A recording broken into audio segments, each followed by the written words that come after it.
pull up a chair. This is Off the Back Porch. Off the Back Porch with Sandy and Boomer is brought to you in part by Country Village Sporting Goods. Everything you need to get in the woods, the water, or to the camp is at Country Village Sporting Goods. Jason Hardy State Farm. Like a good neighbor, Jason Hardy at State Farm is there. And Larry's Pizza in El Dorado, home of the Double Pizza Parade. 20-plus years of bringing you the most important and latest information with local happenings, news, sports, opinions, and probably an attempt at humor. Also brought to you in part by Davis Farms Country Market. For farm to table fresh, it's Davis Farms Country Market. Cook's Body Shop. Chances are it will happen. And when it does, look to Cook's. Murphy Arts District. For the latest information on concerts and events, go to eldomad.com. Recorded live from Main Street Pizza in historic, beautiful downtown El Dorado, Arkansas. With a history of being the voices you trust. This is Off the Back Porch with Boomer and Sandy. Or Sandy and Boomer. Or two old guys you've known for a long time, whatever. And now your hosts, Troy, Boomer, Barrios, and B.A. Sandy Sanford. Hey, and welcome for another edition of Off the Back Porch with Sandy and Boomer. And here we are at our favorite place, Boomer. Yeah, Main Street Pizza, and we've got some pizzas ordered already, and they'll be coming out hot. Yeah, hot and fresh. And brick baked. Brick baked, that's right. That's right. And that's what you don't want to do in basketball. You don't want to brick. And we got Jax with us today. Yeah. Well, a few weeks ago, he sat in and, took the spot that you normally occupy. Yeah. Filled your shoes. No, they're old. You didn't fill his shoes. SAS shoes. That you don't want the most strap overs with the Velcro. Well, we got the sketches now with the slip-ins. Oh, see, most of the time it's Crocs for me. Oh, yes, but old people trip on Crocs because we always scoot and dragging our feet. I don't wear Crocs. I don't either because I don't like them. Well, I face planted a couple times with them suckers. You used to wear them because you used to have a pair of camouflage ones. I had a camouflage, and I left them out. I changed at the boat ramp one morning and put my waders on and left my Crocs on the ground. And that's the last I seen them. I think the blackbirds got them. Because they will get the trash out of the back of your truck down there to the Felsenthal. So I figured they got some blackjacks wearing some Crocs now somewhere down there in Washington. If the blackbirds don't get them, there's always those visitors from Crossett who come through the boat ramp. Yeah. They'll help themselves to your stuff a lot of times. Like your go-kart. Yeah, like your go-kart. Oh, I think we seen your go-kart. It's out on the road that goes back to the sawmill back there. To the sawmill. I said, yeah. Ran out of gas. Just rode that it. Was a fun little go-kart, wasn't it? It sure was. Yeah. I drove that joker many a times. I know y'all just made the corners and it got stole right out from under my camp and just ran it out and just like people that steal stuff.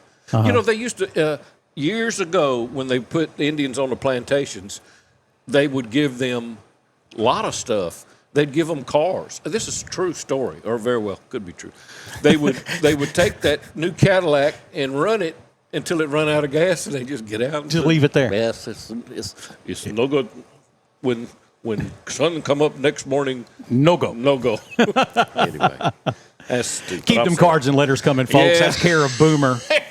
I'm gonna tell you what. You're not quite there yet. You're pushing right behind me, and he's got a long way to go. But when you hit somewhere between 62 and 69 where I am now, you can not talk fluently anymore. You get stuck. You get stuck on words, and it's happening to me a whole bunch of. But the doctor said yesterday, she said, are you ever driving and forget where you're going? I said, oh, yeah, all the time. Yeah, sure. Who don't? I've been doing that since my 20s. I was just about to say, what do you mean I have a long way to go? Yeah, you're there already? Yeah. Hey, I asked you if I could, at the beginning of the show, just not a rant, but just something that's concerning me right now about the climate of our society and of our country. And there's some things that are just bothering me that I want to get off my chest. Okay. And Sandy, if y'all don't know, Sandy has been involved in politics and helped run some races and done things like that and understands the climate of politics and knows that right now we're so far divided on the right and the left that it's hard for the twain to meet. Yeah, they can't agree on anything. They can't agree on anything, and that's indicative of why we had the longest shutdown of the government in American history. And if you want to find out the truth about something, there's so many places to look for it, and it's so fogged up now. And when I was a child, we had 3 networks, and then we had public broadcasting, and but 3 networks, and it was was all hippies. The network, the public broadcasting. Yeah. But you had David Brinkley and Chet Huntley, and there was a couple of Walter Cronkite, and so they would come on in the afternoons after work, and they would give you what was happening in the world, and that would be your source of news. Anything else you got was out of a magazine, out of Time or Life, or or an evening edition of the paper. And so all of your news came from those trusted sources, and we trusted them in that, if we saw something we didn't agree with, we'd say, I'm not so sure about that, Mr. Huntley. But, I don't think we thought in my young life that we were being snowed or gaslit or anything. But today, in today's climate, there's so much. Your generation most likely doesn't read a paper. No, they don't read a paper My anymore. generation doesn't. Yeah, your generation doesn't read a paper anymore. We still take the paper, and I get the hard copy of the paper on Sundays, but for the most part, what we see in the paper is what you hear on the news. Because, they've got they still have people here that, Tia covers things, and they still have people here that cover local events and local things that's happening. But you only see one of those a day, and it's already happened. So yeah, most of the time it's 2 or 3 days old. Yeah, it's 2 or 3 days old. So what I'm getting at is that there's so many conspiracy theories. I have a child that just goes deep in some of them, and I told her, I said, honey, you can believe that we didn't go to the moon. You can believe some of these other theories that are coming out. I said, but the Earth is not flat. No, that one we can. My 9-year-old birds may not be real. I don't know, Dad. I said, yes, I do know. I do know. Yeah, I've been high enough to see the curvature of the Earth, and you can listen to all that stuff they say online, and you can be fooled like the rest of them because they're gaslighting you, or you've been gaslit, and that's the thing. You don't know the source of what you're opening up. On Facebook, they'll have a story and it'll open up, and brother, it's just a clickbait. It's just clickbait, yeah. Because the story may not be there, it may be there, but there's going to be pop up, and I've gotten so disgusted with them, and they know what I want to read about, so they send me stuff about football and music and the world.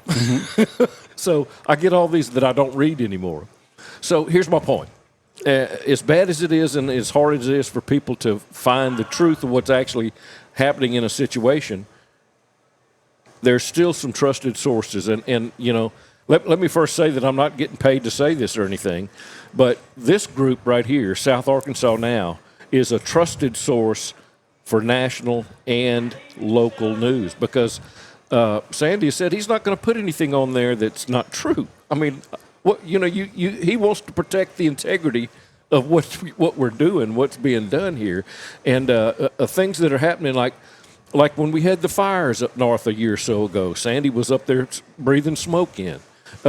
When the tornadoes came through, Sandy was right behind it. We used to do that at the radio station. Steve Harrell and I both went through the same tornado. Me down there at New London Road, and him a little bit further south. He stood at a corner and watched it go by. I said, brother, it turned my truck around when it came past me. So anyway, what I'm saying is there's still local things you could look at. We do like stuff here on Off the Back Porch. It's fun, and we bring in people. Yeah, we're not trying to break news or we're not breaking like news. And when we talk about sports, I'm the kind of fan that I may not know every recruit and where he was from and what his NIL is or any of that stuff. I'm just a kind of a fair weather fan. I've been a fan of LSU since I was a little bitty kid, and I'm disgusted with them right now. So I have something in that. But what we do here is lighthearted, and I just wanted to share that because I found that in my time that I've been with y'all and looking at things that are confusing now, and seeing a lot of people that are very confused about what is going. And I'm not going to get deep into it, but what is really going on in life. There is no such. Let me cover a couple of things. There is no such thing as find your truth. No. Mm-mm. For truth to be truth, it has to be a static line. Mm-hmm. And there is no pee-pees in women's locker rooms. Well, there are. There but shouldn't be. But there's not supposed to be, right? You can argue with me all day long about that. And you can think that you can do that and that somebody can be something they're not, but you can't. You can pretend. Mm-hmm. You can. We all played play like as a kid. Yeah. Hey, let's play like. Said, let's play like, and we would say that. Yeah. Said, let's play like you're the cop and I'm the robber. Mm-hmm. I want to be the robber. I said, okay, you be the robber. I'll shoot you. Yeah. But at any rate, there's some hard, fast things that we can't. You can search for the truth in your quest and find out what is true to you. Now, what you may have thought was true, you were ignorant of the truth. Yeah, and ignorance not stupid. That's just it. You don't know what. Ignorant is not a bad thing. No. To me, stupid is. Stupid is. Because to me, ignorant is just absent of the facts. That's exactly what it means. Stupid is refusal to acknowledge the fact. They see it. I mean, that's the easiest definition. You know, Daddy always told me, he said, son, life's hard. It's even worse if you're stupid. Stupid is as stupid does. Right. Yeah, and your daddy had some good daddyisms. Yeah. Mm-hmm. Those buddyisms were some of the best. Yeah. Most of which I cannot repeat. No, you don't want to say those. But and I told my girl, and I've got 4 girls, and I told them all, or I told one of them specifically because she reached it first. I said, there's a point in your life where you have to make 3 life-type decisions: where you're going to live, where you're going to work, and who you're going to marry. And usually, you make them all at a point in your life when you're least prepared. You're ill-equipped to do it. You're least prepared to do it. So you hear, and I've heard my whole life. I've heard people say, "Well, I wish I knew now I wish I knew then what I know now." So my tack in life that I've taken is try to see what they see now. So when I get there, I won't be saying, I wish I knew what they know now. And so, just to take something, because there's a new trend in the country that the generation below mine and below yours has decided they don't have to be or should not be a part of their original family group, that they want to do it their way, and they're going to push out anybody that doesn't believe the way they do. Which, let me well, I don't want to say back up, but let me expound on that for just a second. And I'm not trying to be overly religious or preachy. Yeah. But the devil's second best accomplishment in his entire existence has been the dissolution of the family. Exactly. Because as a family, you have someone who has your back, someone you can lean on, someone who can walk over and say, hey, probably not the best idea, and here's why. Or someone who can say, I can help you accomplish that. But when you decide to push the family away, then you're left to your own vices. Well, left to your own vices, you're going to be an idiot. It's just, it's impossible not to be. Because think about this. The only reason you learned that touching the stove would burn you is because you eventually touched it. Or, I joke about, I would still love, we can't have lawn darts because there's some dumb kids in the world. Yeah, they threw them at each other. Yeah, they'd throw them up in the air and stand there and watch them. Because they're going to turn around and the heavy point's going to be down. Yeah, the heavy point's going to come down. I'm all about, let's stick some forks in some outlets. Get a good game of lawn darts going. Give me some of them non-child-proof lighters. Give every kid a Zippo when they're born. You learn by making mistakes. The thing is sometimes you don't learn from that mistake because you don't know what brought that about, what precipitated it, what caused that. Sticking the fork in the outlet, you realize that's a bad thing, but you don't know about electricity. That shouldn't be a part of your daily routine. So when I plug other stuff into it, it makes it work. Yeah. Why? Maybe I'll try it again. Let's try. I had a guy in school that he had a janked up mouth, and because he bit an electric cord when he was a baby, when he was crawling, and it burnt the side of his mouth. Had a lot of plastic surgery, but it was just evident. And so he made a decision and a mistake as a baby that cost him the way his face looked his whole life. Now, whose fault was that? So I don't know. Maybe Mama's fault for not watching a toddler enough or whatever. So You can't watch a toddler you can't enough. watch them enough. But here's the thing that I want to bring home that you just talked about. We shouldn't be, as a people, be working on my self-esteem or my self-importance or my self-gratification, because the Bible says, deny yourself and follow me. The Bible says, I've been crucified with Christ, but it's no longer I who live, but Christ who lives in me. And, and then Christ says that you can do all things through Christ that strengthens me, so that we can build on the strength that we have through salvation that is a free gift. Whoa, we're getting deep, aren't we?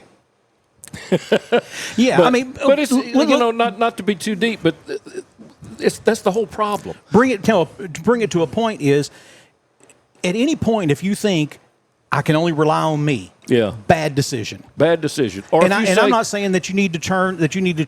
Well, you do, but I'm not saying it's required for me to be your friend that you turn all your life decisions over to prayerful thought. It's a good idea, but even if you don't do that, what I am saying though is surround yourself with trustworthy people, not just like-minded people. Yeah. And all kidding aside, all joking aside, some of the greatest lessons I've learned in life is from this guy right here. And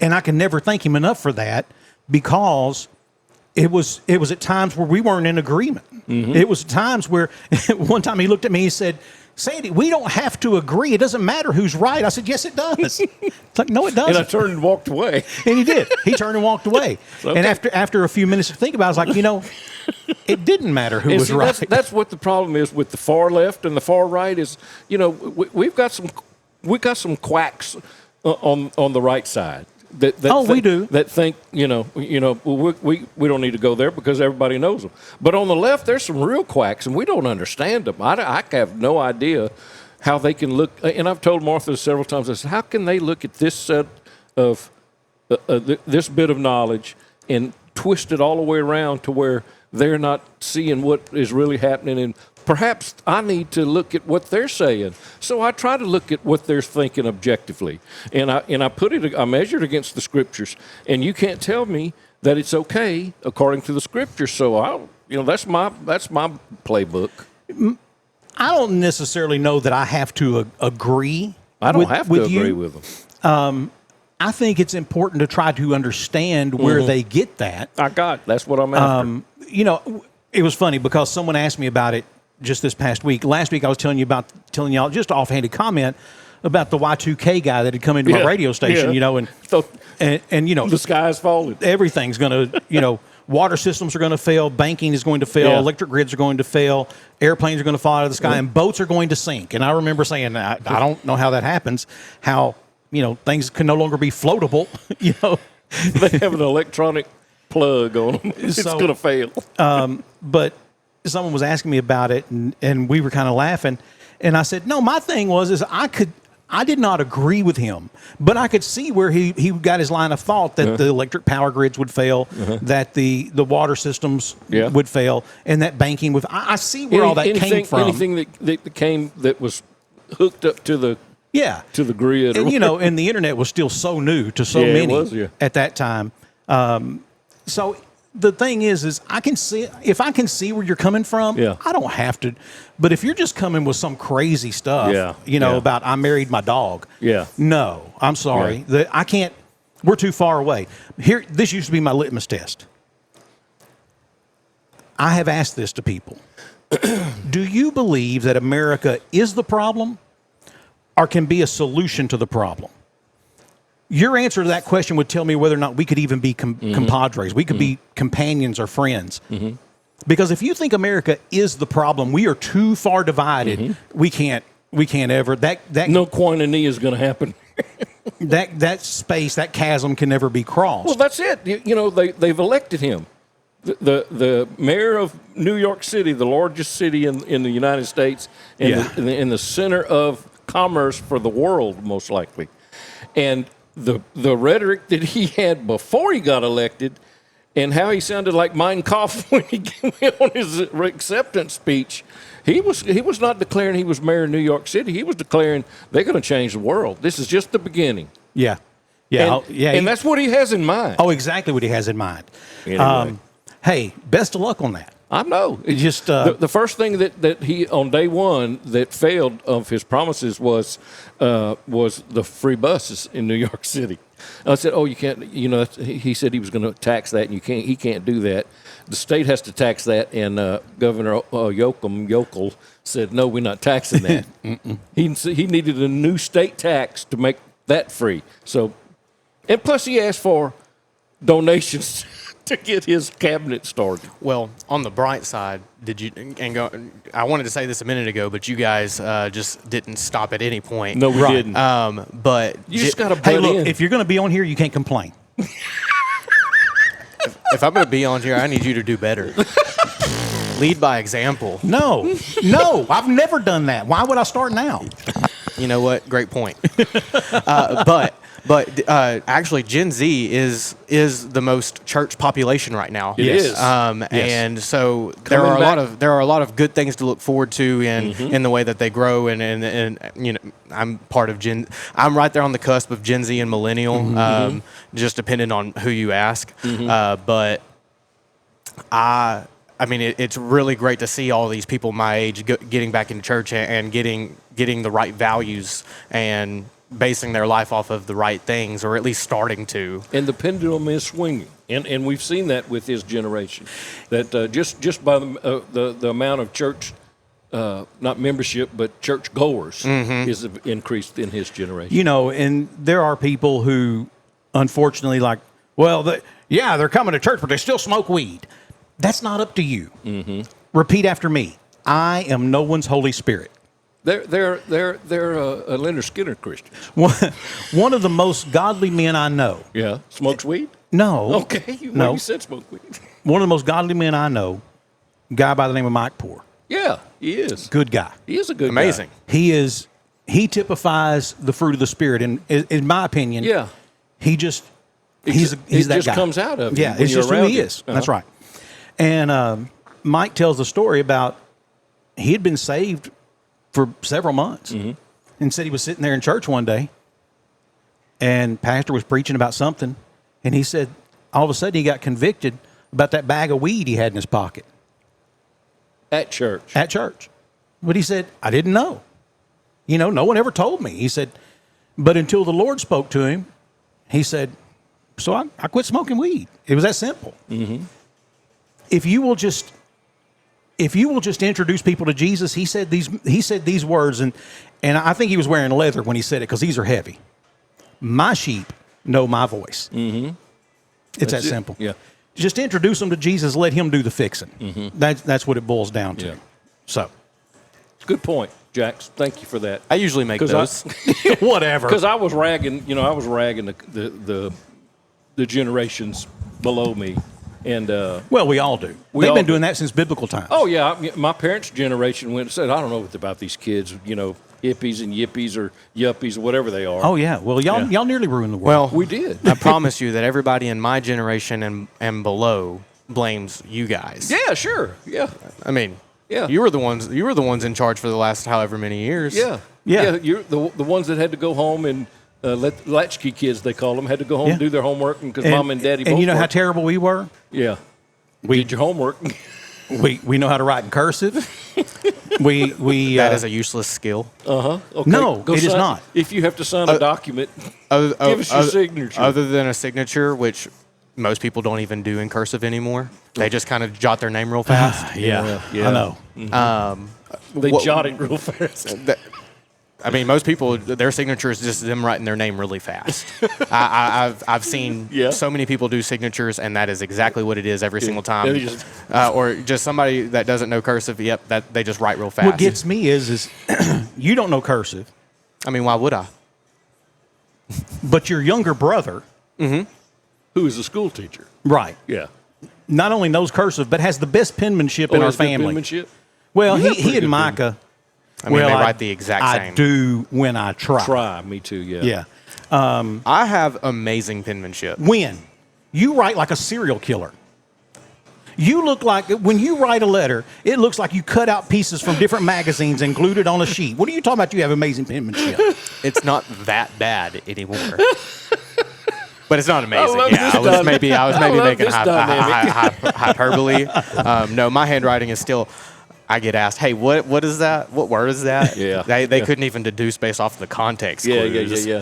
Yeah. You know, give me this word right here. I think, and I take part of the blame in this. I spent my entire life telling him, his brother, and his sister, people will judge you based on the words you use, Yes. the things that come out of your mouth. And whether that's right or wrong, you will be judged by the words that come out of your mouth. I was taught people will judge you by the things that you present.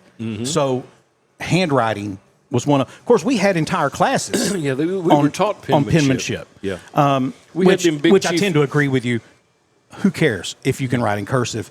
Except that There's a lot of documents in the world. there's a lot of documents in the world that that still, are still in the cursive. that are in cursive. The Constitution. Well, it's not necessarily in cursive. It's got a bunch of serif. It's got that. It's got that Jesus They use stuff. they use F's for S's. Yes, yeah, they did. Yeah. Isn't that amazing, though? You know, you look back at some documents like from the late 1700s, which in the theory of the world is not that long ago, and there was no letter S. It was an F. It was an F-looking thing. I don't know what. with a double thing on it. Yeah. Go figure that. Go figure that. So And then somehow we got the 3-line and the 3-line and the cool S that was just everywhere. Oh, yeah. You know what I'm talking about? Yeah. Yes. Yeah. Okay. Yeah. Yeah. Yeah. It looked like it was painted by some Latin kings and graffiti on a Yeah. wall in L.A. Yeah. I mean, yeah. I mean, that was Smoking the dope. cool S. And we'd get in trouble if that was found on any of our papers in school. Really? Yes. Yeah, they didn't because they affiliated it with being a gang sign. Oh. And I mean, it was just an S. I mean, everyone around the country was doing it. It was just a cool little way to draw an S. What year did you finish high school? I graduated in 2017. 2017. Were there any cats at school yet when you were there? People that wore little ears and tails? Oh, very few, far in between. There were. I know for sure of one kid that was in my class that would sometimes wear a tail to school, and Attention getter, you think? yes, Or just a weirdo. I mean, both. Well, But if you'd have done that in 1972. also very kind, though. Very, very kind person.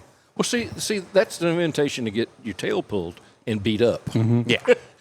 In my generation. Micah graduated in 2012, and there was a guy that she went to school with, and I will not say his name. Come on.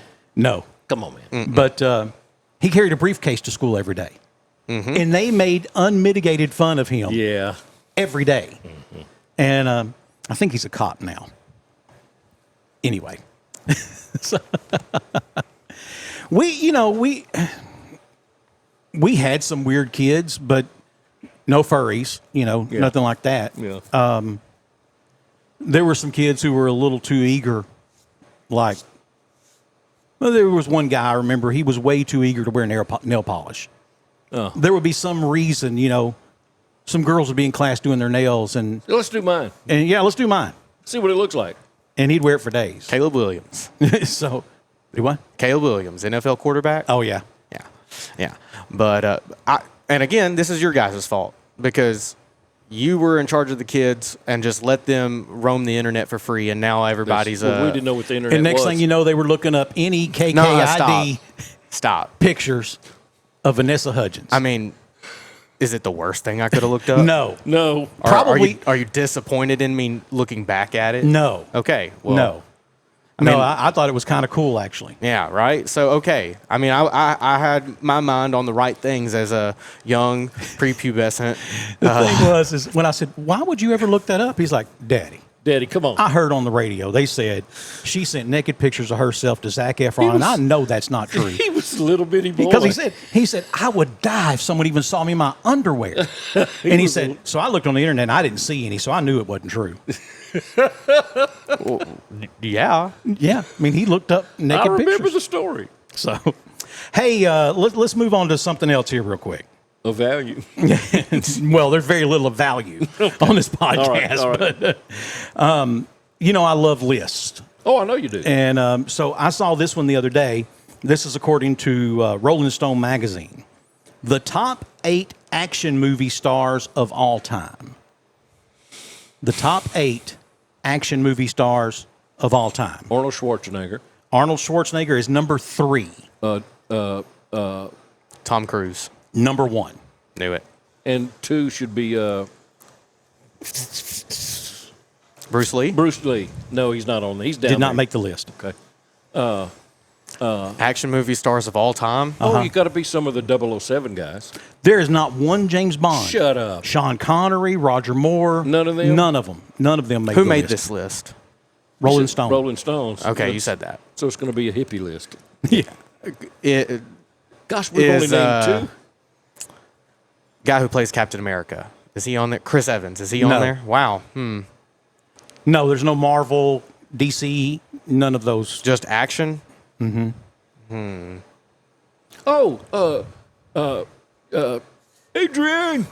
Sylvester Sylvester Stallone. Stallone. I was Number sitting 2. here, I wanted to say Rocky Balboa this whole time, and I'm sitting there thinking, What was his real name? Sylvester Stallone. He's number 2. So Tom Cruise number 1. Sylvester Stallone is number 2. Schwarzenegger is number 3.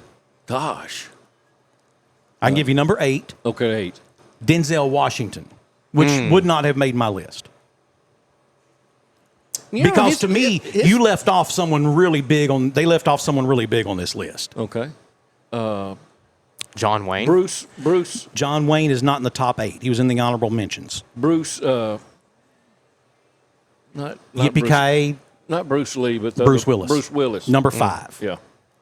Y'all excuse me. Which is too far down on that list as Yeah. far as I'm concerned. Sorry, I would have never had Tom Cruise as number 1. Yeah, no. He's got the Mission Impossibles and all the other. I mean, Yeah, but he's a jerk. and and a Scientologist. Yeah, that's well, that makes him a jerk. And the Mission Impossible movies, and then War all of of the his other Worlds. ones. Any movie where he's running real fast. And he does all of his own stunts. Yeah. So Top Gun. yeah. you gotta give it to him. There's some stunts in there that I'd have done myself, too. Yeah, like Involved that blonde. that blonde. I'd have done all them stunts. Cut. No, we ain't gonna cut. No. I'm good. I can handle this. Hey, I just wiped my brow a little bit. And Number 4, Liam Neeson. Oh, yeah. yeah. Which He has a I unique could have set of him on my skills. list, but I don't know that he makes. I don't know how he's higher than Bruce Willis. Mm-hmm. How are you higher than Bruce Willis? Yeah. Number 6, Jackie Chan. no, is not on the list. He was in the honorable mentions. This is a terrible list. Yes, I agree. It's Rolling Stone. Number 6, Chuck Norris. Oh yeah. Yeah, okay. We're just not thinking far enough. Okay. So we got 1 through 6. But do this. Name me 3 Chuck Norris movies, action movies. I can't name you any. Commandos. That's the only one that may not even be the name of it. Mm-hmm. But I didn't watch much Chuck Norris. Yeah, but he doesn't do push-ups. He does earth downs. Earth Downs. That's great. I've never heard of that. Dwayne "The Rock" Johnson. Okay. I have a hard time putting him on that list. This is a terrible list. I mean, don't get me wrong. He's got some good roles in some decent movies, but top 8 all-time action star? I agree. Are you kidding me? And he's 7? Yeah, he's 6? number 7. All right, so we got 8. Yeah, 8 What are was we missing, Denzel. 6? No, you're not missing any of them now. Okay, we got them all. Tom Cruise, Sylvester Stallone, Arnold Schwarzenegger, Liam Neeson, Bruce Willis, Chuck Norris, The Rock, and Denzel. Honorable mentions included Jackie Chan. How does Harrison Ford not make the list? Exactly. I'm sitting here thinking the exact same thing because, I mean, Han Solo, Indiana Jones alone. Yeah. Yes, you've on those 2 things. Mel Gibson. Yeah. Yeah. When he would break his shoulder and knock it back in. Yeah. Now, this is one I wouldn't have put on the list. Russell Crowe. Okay. Val Kilmer. Yes, Val Kilmer. Good one. Good one. Here's one I wouldn't have put on my list but made their honorable mention. Steven Seagal. I've never been a big Steven Seagal fan. Steven Seagal. Yeah. You know him. Jean-Claude Van Damme. Yeah. But Steven Seagal, have you seen him now that he's about 295 pounds? Yeah. And he's defeating people by just like They just run up to him and fall down. I was like, oh, that is not. It looked like some church services I've seen on TBN. Matt Damon, Oh, Yeah. the Bourne series. I was about to say, How does he not Jason make the list? Bourne? How about okay, you killed my dog series. Yeah. You killed my dog. Keanu Reeves, Keanu Reeves, Matrix, Okay. John Wick. John Wick series. There's the one. Now, also, let me finish real quick. Kurt Russell made honorable mentions. Okay. Kurt Russell is who I meant, not Russell Crowe. Okay. Kurt Russell certainly makes the list. I couldn't think of a Russell Crowe, but I wasn't going to say that. Jason Statham. I don't know who that is. You're gonna regret that you ever crossed me, bud. I really Shaved head. shaved head. Almost Bruce Willis, English but like speaker. Dollar General. Yeah. Yeah, he's like the Dollar Tree version of Bruce Willis. He's bigger than Bruce Willis, though. Yeah. And still good. Yeah. But yes, Keanu Reeves. Now, Yeah. I get it. He was Ted Theodore Logan on Bill and Ted's Most Yeah. Excellent Adventure. Yeah, it's I get kind it. of hard to get past that. But here in a moment, we're going to name the top action films of all time. Let's see who's in the most of them. Okay. Okay. So, yeah, Keanu Reeves. That's one that I just – The Rock doesn't make my list. No. Denzel doesn't make my Keanu list. As much as I love Chuck Norris, he doesn't make my list. Those were epic. That John Wick series was epic. Yes. In the last one, was it 4? Yes. He just killed people the whole movie. There was no stopping. No. He just went through and killed everybody, and then they quit. But Harrison Ford and and Keanu Reeves, Yeah. Mel Gibson, Yeah, I don't know those- how they don't make yeah, that those list. three should have made the So, list. best action movies of all time. This is the top 10, and this is according to a Reddit survey. Okay. Oh, okay. Yeah. A Reddit survey. So, no- 'Cause this is credible. Well, now let me say this. It's a Reddit survey based on Rotten Tomato scores. And Reddit is based on the public. It's just Public a public forum Yeah, board, no, right? I know what it is, but I mean that's where they got the information. Action movies of all time. 300. Did not make the list. Ooh, crazy. Gladiator. Made the honorable mentions. Yeah, I'm already not liking this.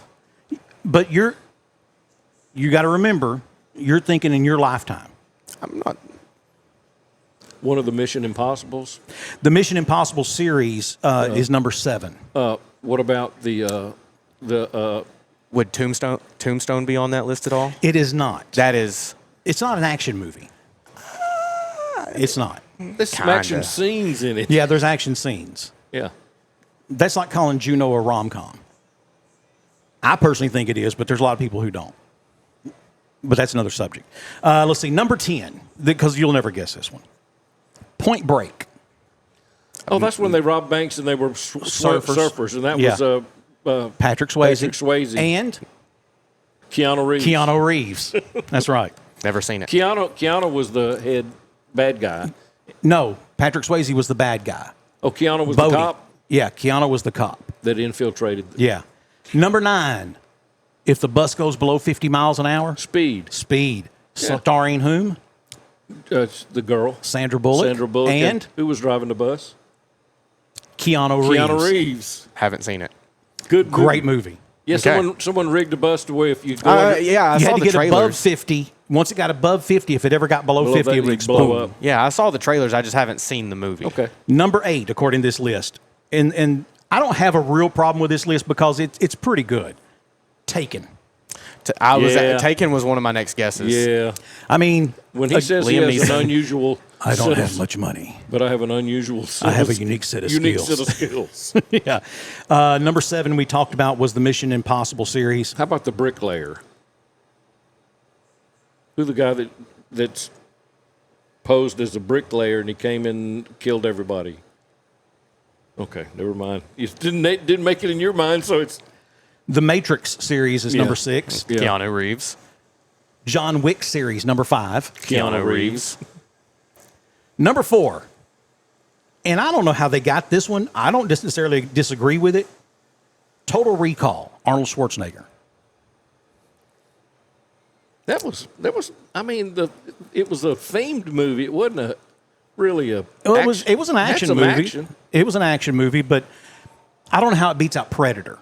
Yeah. Because to me, Predator was a much better action movie. That first one was scary. It was scary, wasn't That it? first one, when you didn't know what it was and they didn't know And it what was clicking around up in them trees and looking all pixelated. Yeah, had his cloaking device with him. I've been outside and heard that same click. I'm going back in the house. I've heard that click. Number at my 3. house. Can't disagree with this. Raiders of the Lost Ark. Yeah. Mm-hmm. Yeah. Now, look, the Indiana Jones movies, some of them were better and some of them were worse, but that's the OG. That's That the was the original. original one. Yeah. Same thing with this one. Rambo First Blood, number 2. That's a fantastic pick. Yes. Yeah. That's For a number fanta- 2? Yeah. Yeah, fantastic pick. So now, number one again, is again, some of the Rambo movies, they certainly got comical and cartoonish, but that one, First Blood, man, he was just a veteran who was obviously suffering from some PTSD, and he was Yeah. getting jacked with by some cops. yeah. Leave him alone. Just leave him alone. If you want him to leave town, leave him alone for a few minutes. He'll be gone. He'll but- keep walking. Number 1, Die Hard. Yeah, yeah. It's funny they put a Christmas movie. Because, people ask me, what's your favorite Christmas movie? I said, Die Hard. Hard. Easily.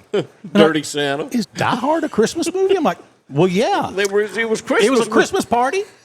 The original. I love when modern media will do a depiction of Die Hard and recognize that they're doing a Die Hard, and it's just, to me, it's great. It's peak comedy because they acknowledge they're doing a Die Hard, and then they do it exactly like Die Hard, and it's just, I don't know. I think it's hilarious. I love parody though. Yeah. That's part of growing up in the 2000s. Is Part of Yeah. growing up as my kid, too. Yeah. yeah, parody is a huge thing. Listened to way too much Weird Al Yankovic as a child. I did, too. Watch out where the Huskies go. Okay, those who made the honorable mention list, the Olympus has fallen, London has fallen, Angel has fallen. I was sitting Yeah. here thinking, I mean, those movies are fantastic. Yeah. Predator. Predator. Now, here was a movie I liked, but I don't see how it makes the honorable mentions. RoboCop.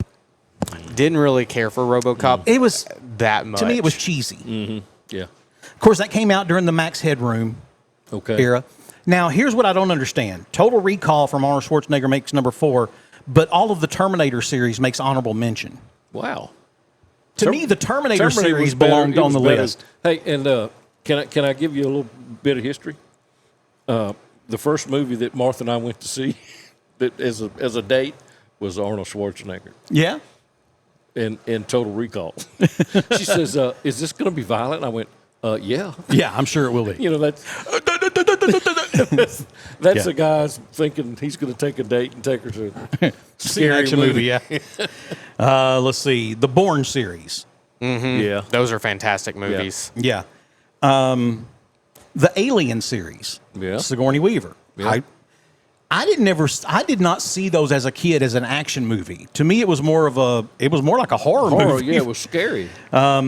Here's one that did not make the list. They called it Bubbling Under. Mm-hmm. Mad Max, the 1979 original with Mel Gibson. Yeah.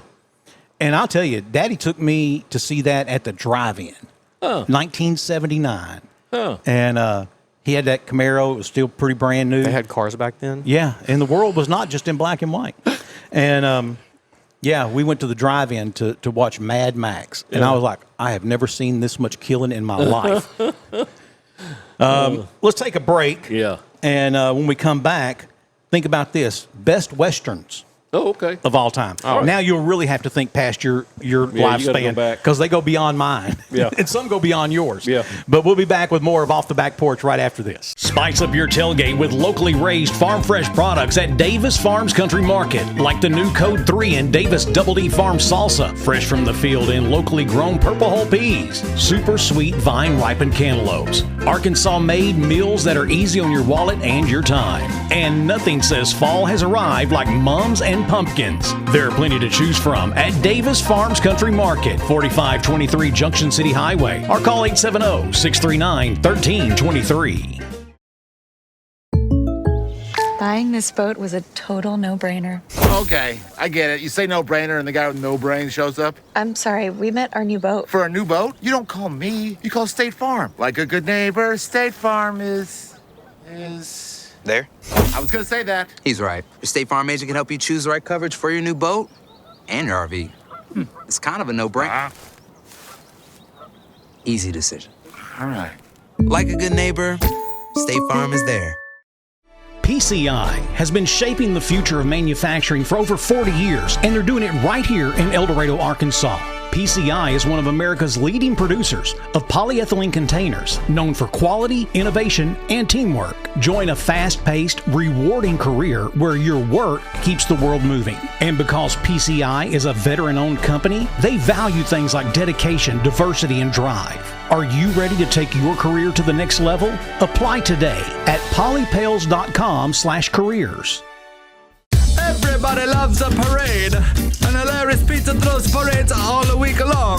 Bring the family in for your favorites, or explore the variety that Hilarious Pizza offers.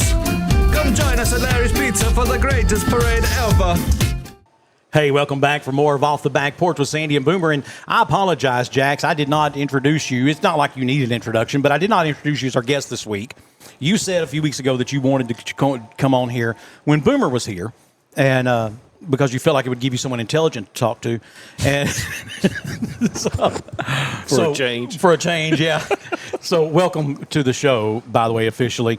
You know, I gave y'all some homework before that that last commercial break, and asked you to think about the top or the best Westerns of all time. True Grit. True Grit came in at number 3. Tombstone.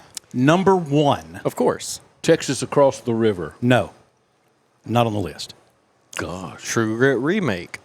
The True Grit remake's actually pretty good. It is really good. Kurt Russell, I think. Mm-hmm. Yeah. Years later. Yeah. So Westerns. Gosh. I just don't know the name of. Yeah. Yeah. I mean, but you know, my granddad would watch them all the time. My mom's dad, I've watched all of them, and I just don't know the names of any of them. So number 10 on the list is Unforgiven. Clint Eastwood, 1992. Okay. Yeah, and how can you have a list if you don't have several Clint Eastwoods Well, on what's there? the Clint Eastwood movie? No, Good, the Bad, and the Ugly. Yeah, The Good, the Bad, the Ugly made number 5. Makes sense. So we don't have one yet. Yeah, Yeah, number 1 was Tombstone. Tombstone. We don't have two yet. Don't have 2 yet. Oh, and it's a good one. True Grit. No, True Grit was number 3. See, I tell you, I have short-term memory. Yeah, that's right.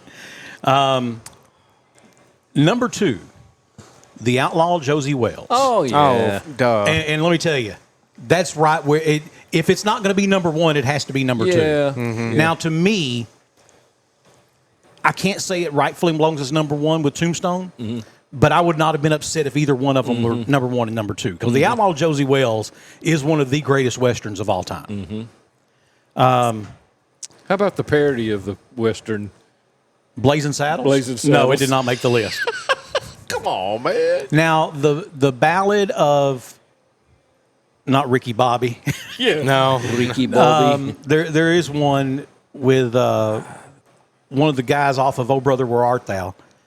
I know. Yeah. Yeah, the ballad of something. Anyways, it was on the list as an honorable mention.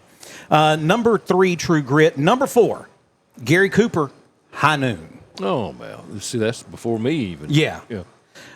Number 5, The Good, the Bad, the Ugly. Number 6, High Plains Drifter. Yeah. Another Clint Eastwood. Movie. Number That's 7. That's where he came back and killed everybody in town. Was that the one Yes. where they They hung him. They hung him, and then it alludes to the fact that this is him coming back. Coming back and doing revenge on him. Welcome to Hell. That was the name of the town. Yeah. Welcome to Hell. Or it was Hell. Hell. Yeah. You're in And- hell. So it was not really a Western. It was hell. Yeah. Let's see. Number 5, The Good, the Bad, the Ugly. Number 6, High Plains Drifter. Number 7.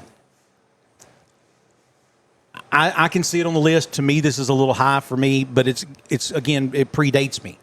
The Man Who Shot Liberty Valance. Yeah. James Stewart, Yeah, that John was a- Wayne, Lee Marvin. Now, I get it. I totally get it. Yeah. Jimmy Stewart, though, I just don't see him as a Western actor. Yeah. Now, GF Viewmaster. Mr. Smith Goes to Washington, Yeah, yes, but yeah. but I Or the Christmas movie. Christmas movie. Yeah, Wonderful Life. Wonderful Life. Yeah. How come you got to see the Christmas movie of Wonderful Life and the one that he keeps going back on the Never mind. And then the one where the little boy gets his eye shot out. Yeah. Yeah, they put those just on a loop. And Home Alone. Yeah, Home Alone. Home Alone's a great Christmas movie. It is a great. It is a great Christmas Home movie. Alone 2. So the 9-year-old, the princess, was telling me the other day she had watched Home Alone, and she was like, "Wow, this," and she did that because she walked in my room and she said, "Hey, have you ever?" No, it was His Royal Highness walked in my room. He said, "Have you ever been electrocuted by a doorknob and slipped on a skateboard and fell down some stairs, got hit in the head with a paint can?" I'm like, "Are y'all watching Home Alone?" Watching Home Alone? And the princess comes in, she's like, "Yeah, we're watching Home Alone." She's like, "Such a great movie." I said, "You want to see one better? Home Alone 2. Yeah. Home Alone 2 Bricks. Yeah. The funniest part of watching Home Alone 2 was watching it with James Parker. Yeah. With my granddad. With his granddad, my father-in-law. He would cackle so hard. He would be over tears running down his face, and we're all laughing at him. him laughing. Let's see. Number 8. Now, this one should have been higher on the list, in my opinion. This one should have been up like number 3 or so. Jeremiah Johnson, Robert Redford. Yeah. Yeah. I just That's cannot why they contribute call to it- this list. In the Yeah, I slightest. understand. But here's you one to put on your list That's- if you want to watch a great Western, Jeremiah Johnson. He is- goes into the mountains, and all he wants to do is be left alone. That's all he wants. Well, then some natives come through and do some bad stuff, and he gets them back, and then he makes friends with this other group of natives, and he takes the scalps of the horses from this group of natives that he killed, and he gives them to this chief, not realizing that now for that chief to keep his honor, he has to either give this Jeremiah Johnson something better as a gift or kill him. That's the choices in order for this chief to maintain his honor. So he gives him his daughter. Now, Jeremiah is also raising a mute kid who's not his, and he just dubs him Caleb. Yeah, and they're playing hockey. Hockey. Yeah, they're hit stuff with a stick when they come kill them all. Well, he's gone because he's out of the army, and he's, like I said, he's just wanting to be a mountain man, just Yeah. be left alone. And an army regiment comes through, and they basically berate him to the point where he's going to show them through how to get through. Yeah. And he's taking them up through the mountains, and they get up to these sacred Indian burial grounds, and they're going to go across them. He's like, whoa, you can't do that. These are sacred grounds. And they're like, "Pff," to them, and they go on through. Well, he turns around and goes back. Well, as he's coming back, he finds these 2 graves he didn't remember. It's his wife and that kid. And now he loses his stuff. He loses his mind. Yeah. And but Jeremiah Johnson, Robert Redford, Yeah. great movie. Great movie. Here's another one that's really good in my opinion. Number 9 on the list, Butch Cassidy and the Sundance Kid. Yeah. I mean, Paul Newman and Robert Redford. Yeah. Again, Yeah. What's that Indian's name? Oh, I don't remember. Bear Claw, Yeah. or something like that. And then, what is that the scene? Never mind. I'm thinking of a different movie. They robbed this train. Yeah. And but they had this idea. We're going to rob the train while it's going east. Then we're going to rob it again while it's going west because they'll never expect that. So they rob the train when it's going east. When it's going west, they rob it again, but they use too much dynamite. And it blows the cargo car to smithereens. There's money flying everywhere. So Butch and Sundance and their posse's out there gathering money up. Well, here comes this little bitty short train. Not like the short bus, but the short train. And it's got a bunch of lawmen on it. And so gunfight ensues, and they take off. And they go to Bolivia or Brazil or somewhere, and they're going to try to be on the straight and narrow. They are guarding the payroll for a mining company. And so they're on their very first trip with the boss. They're riding down there to take the money to the guys, and they get robbed, and the boss gets killed. So they decide, okay, this straight and narrow stuff ain't for us. And so they rob a few people, and of course they don't know Spanish, so they kills a few more. And now they're thinking they're going to go to Australia, and they're going to live out their days in Australia. And this is not set in modern times. This is 1800s. Well, the Bolivian army now has been called in because they've killed so many people. Oh. And as they get ready to leave, the whole movie ends with them jumping through, and it stops, and all you hear is gunshots. So you They're just jumping assume, off a cliff, aren't they? Into the water. something Kind of like like The Sopranos, that. Yeah, except no gun. Just just That's stops. it. Yeah, that's the story. Which, by the way, I've noticed lately. I've watched a number of movies lately, and incidentally, Hulu is the Dollar Tree of streaming services. I figured out. Are they? Oh my gosh, I was on Hulu this morning, or well, last night, and I'm looking for something to watch, right? And I'm just looking, and it's like every movie came out in 2001 to 2006. And They just bought a little. Yeah, it's like they bought out the Dollar Tree video store, and that's all. I'm like, unless you're into some movies like he's into, which are superhero movies, I'm not really into, are foreign language films. Yeah. But I did find a couple that I watched. One was called Sovereign, and it's a guy who he takes that whole sovereign citizen thing and he's fighting the bank who's going to repo his house or foreclose on his house. And he's got his son and really screws his son up, talking about, his son just wants a normal life. He wants to go to school. Instead, Dad homeschools him. He's like, Dad, you've got to pay the house note. And he said, who does? It's like, you do. And he's like, why? They have a contract with my name, not with me as a person. I make money. My name doesn't. And he goes to court and tries. He goes to court and tries that. And it doesn't work. And then it doesn't work. And the judge gets up and walks out of the courtroom and he said, yep, he's abandoned his post. He's abandoned the post. So as a sovereign, I declare this matter over with prejudice. And grabs his briefcase and walks out, tells his son, we won. And his son's like, I don't think so. Anyways, he's also given these speeches all over the South and of how to, how to stand up for your rights as a sovereign citizen. And, he ends up getting stopped by the police at one point. He doesn't have a driver's license or insurance or registration. And, by the way, he's from Arkansas. And anyway, he's also amassing guns.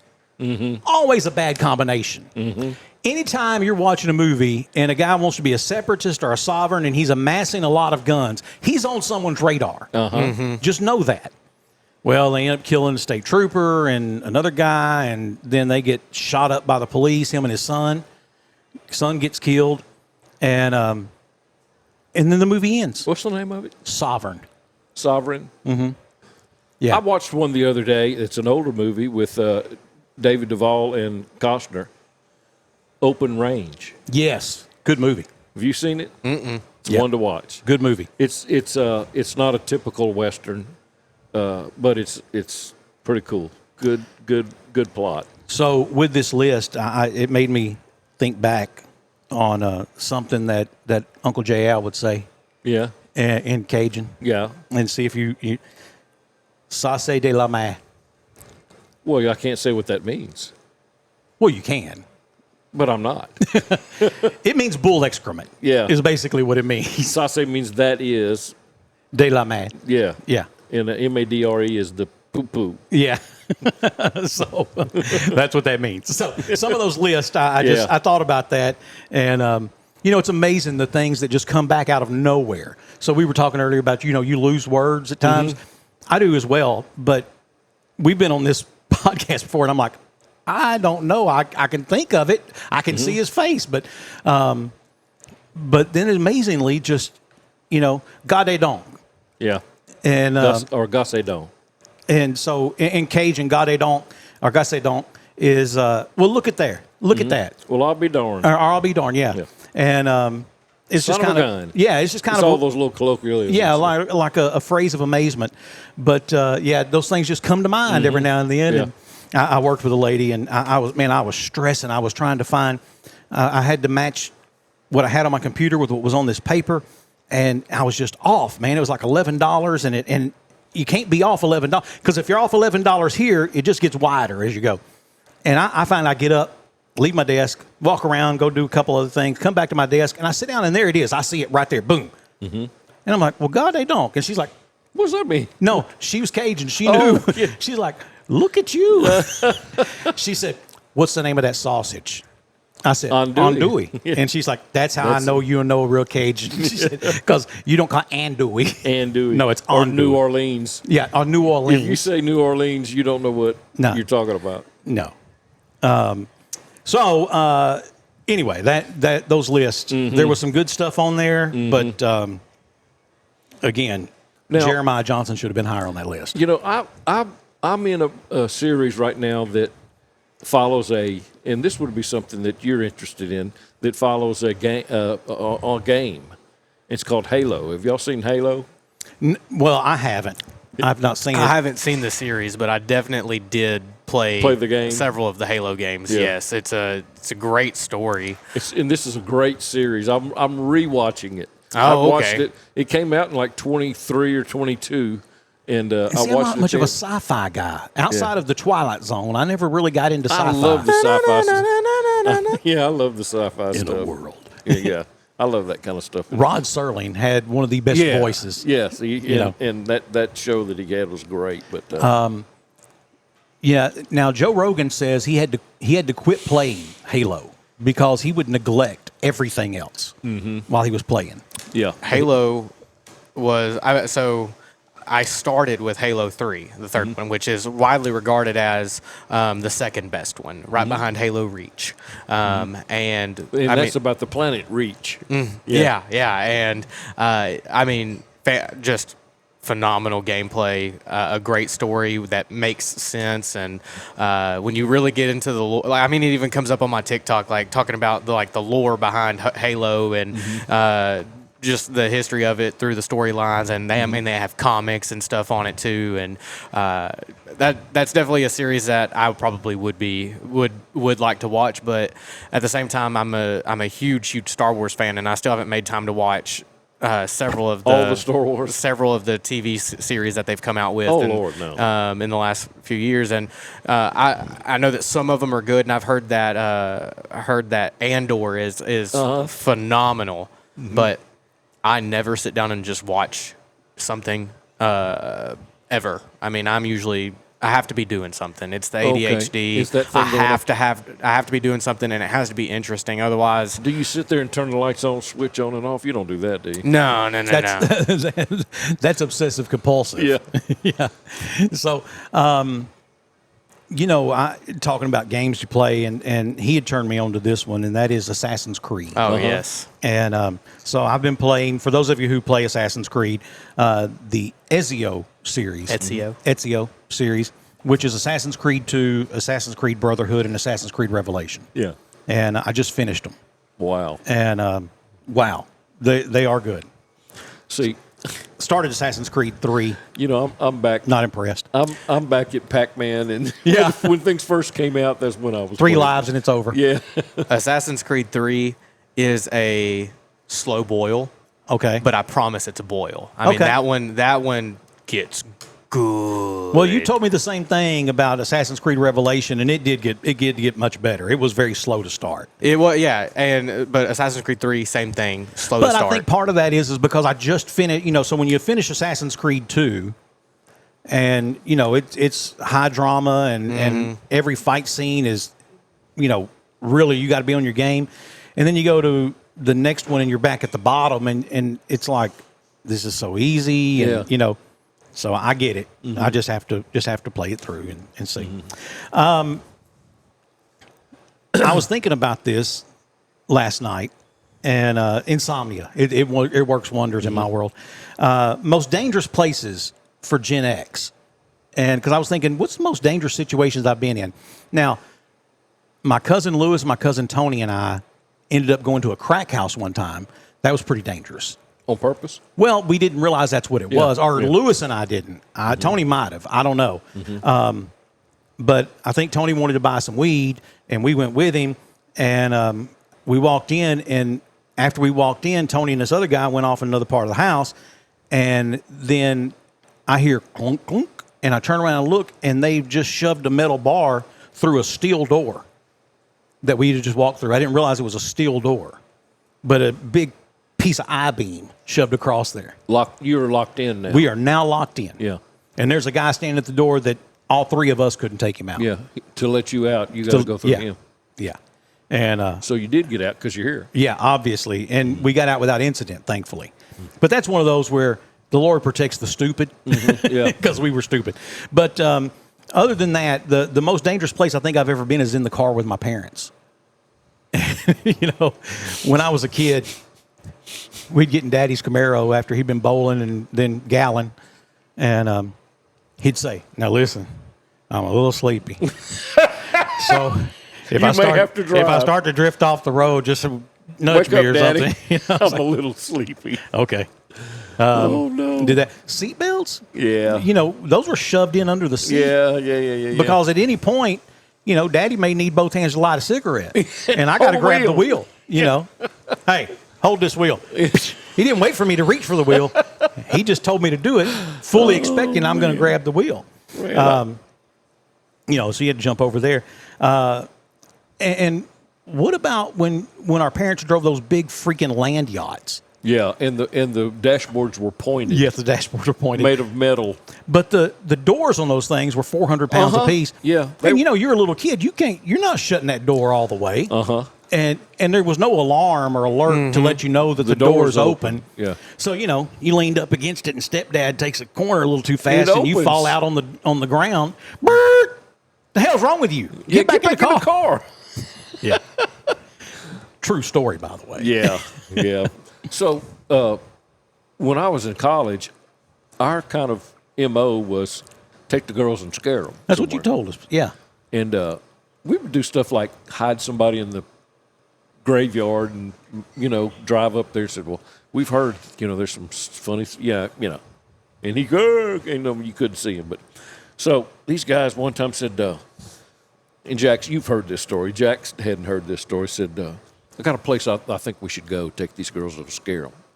I said, okay. So we went, and we go in there, and you know, people got flashlights. And there's a hole in this abandoned house with a pentagram drawn around it. And there's candles.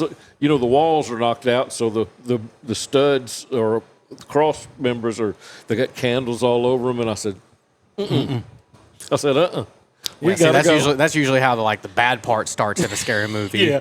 I said, we got to go. So that's the winter quarter. You text on quarters, go through the spring, and then we summer off. And then the next year, back in class and, you know, not thinking about anything. And I saw one of the girls that were with us that night. And she said, hey, Troy, how you been? How was your summer? Yada, yada. We did all that, you know, talking. She says, did you hear about, and I don't remember her name, Sarah. Did you hear about Sarah? I said, no. Said, man, she quit school and she went home and she drowned right after we went out to that house that night. I said, what do you mean right after we went to the house? Said she's quit school and went home, and then it was the spring then. She said she drowned. And she was attributing it to us taking her to that. That's exactly what it was. So she went Cause effect. Y'all took her to the devil house. and she drowned. So They always say in the ocean is the devil's playground. Bad place you don't want to be. No, hey, I wasn't born under a water sign, for sure. I do not like the water. So I wrote here things that cross my mind while this insomnia thing's working its way out. Okay. And we're going to delve into your mind. Yeah, scary as that is. Yeah, well, let's get you laying down then. You know what I can promise you? One thing you've never heard of? What? A brand new graveyard. Have you ever once heard of a ribbon cutting ceremony? We got a brand new graveyard over here. Everybody come join us for the ribbon cutting or the ground breaking. The groundbreaking is diabolical. Oh my gosh. We're gonna have a remote. We're gonna do a remote. Hey, everybody, come out here to the groundbreaking. Get to the groundbreaking unto the new graveyard.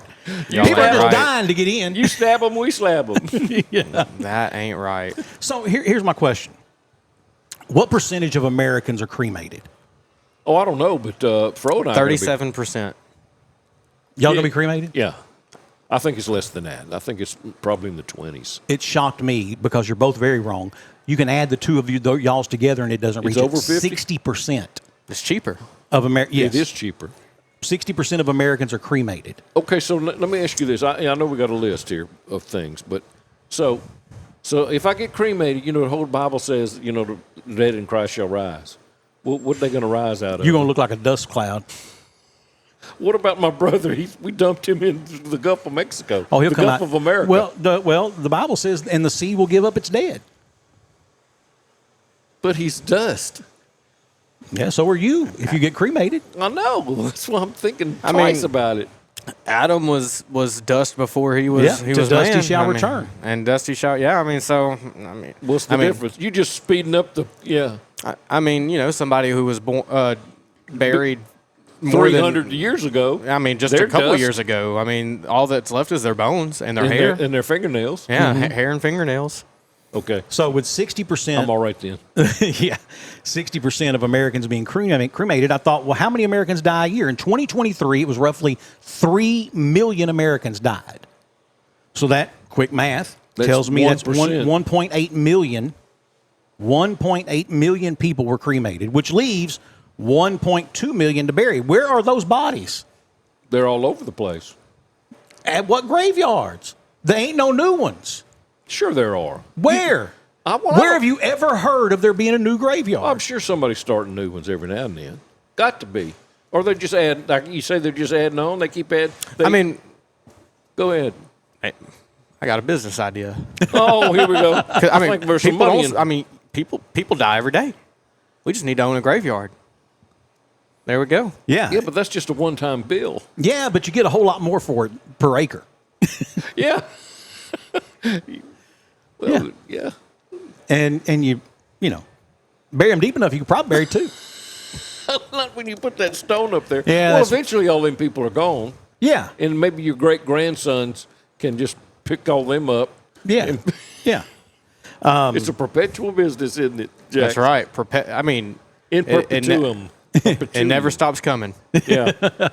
Yeah, like I said, they're just dying to get in. Yeah. So, wonder how many dead people's in that graveyard. I hope all of them. I hope all of them was dead. All of them. And then I told you the weird stuff that goes through my mind. These are things that got me in trouble.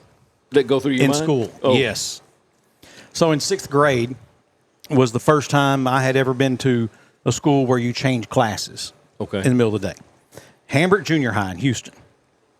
And my English teacher was a lady by the name of Miss Burns. And Miss Burns had this thing she told us on the first day of school. And I remember it so well because I had to go to 6th grade twice. And I had her for 2 years. Mm-hmm. And so she said, I want you to come in every day with a new word. She wanted us to, every day, the very first of class, you were either to turn in or you were going to stand up and say and define a new word. She wanted you to find a new word every day. And it may be something that Jax knows and you know, but it's new to me.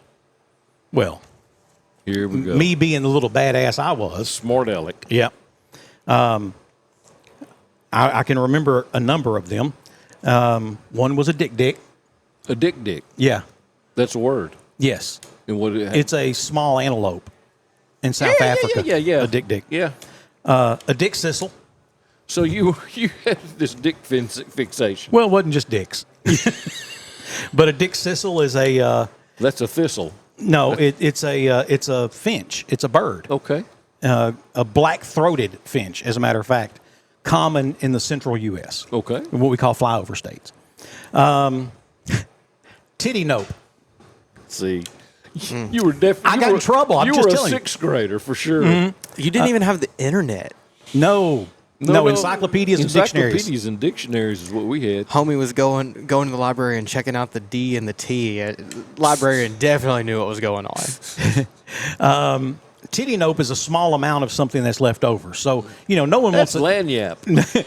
No, lanyap is extra. Yeah. This is a small amount that's left over yeah. that no one really wants. No one wants a titty nope of orange juice. Yeah. You don't want just a The titty nope. slush bound. I added a word to my vocabulary. That's right. Penetralia. Penetralia. What is that? The innermost room of a building. So where's the safest place to be in a tornado? In the penetralia. Yeah. Yeah. They loved it when you came to class. Oh, Miss Burns would just grit her teeth, and she would tell me, I need you to find different words. And I would for a few days. But then you'd be right back on it. Yeah. I'd come in with, like innocuous or, egregious or something like that. This is the problem with being intelligent, too. I would try to see just how far I could push it. And humble. Don't forget. No, humble. no, I was not humble. No, humble was Jack. humble was my second term through 6th grade. Yeah. That was humble. So, penophobia. That's the fear of fives. No, it's good guess though. The fear of being poor. Penophobia. Not pent. Pena, like penis. P-E.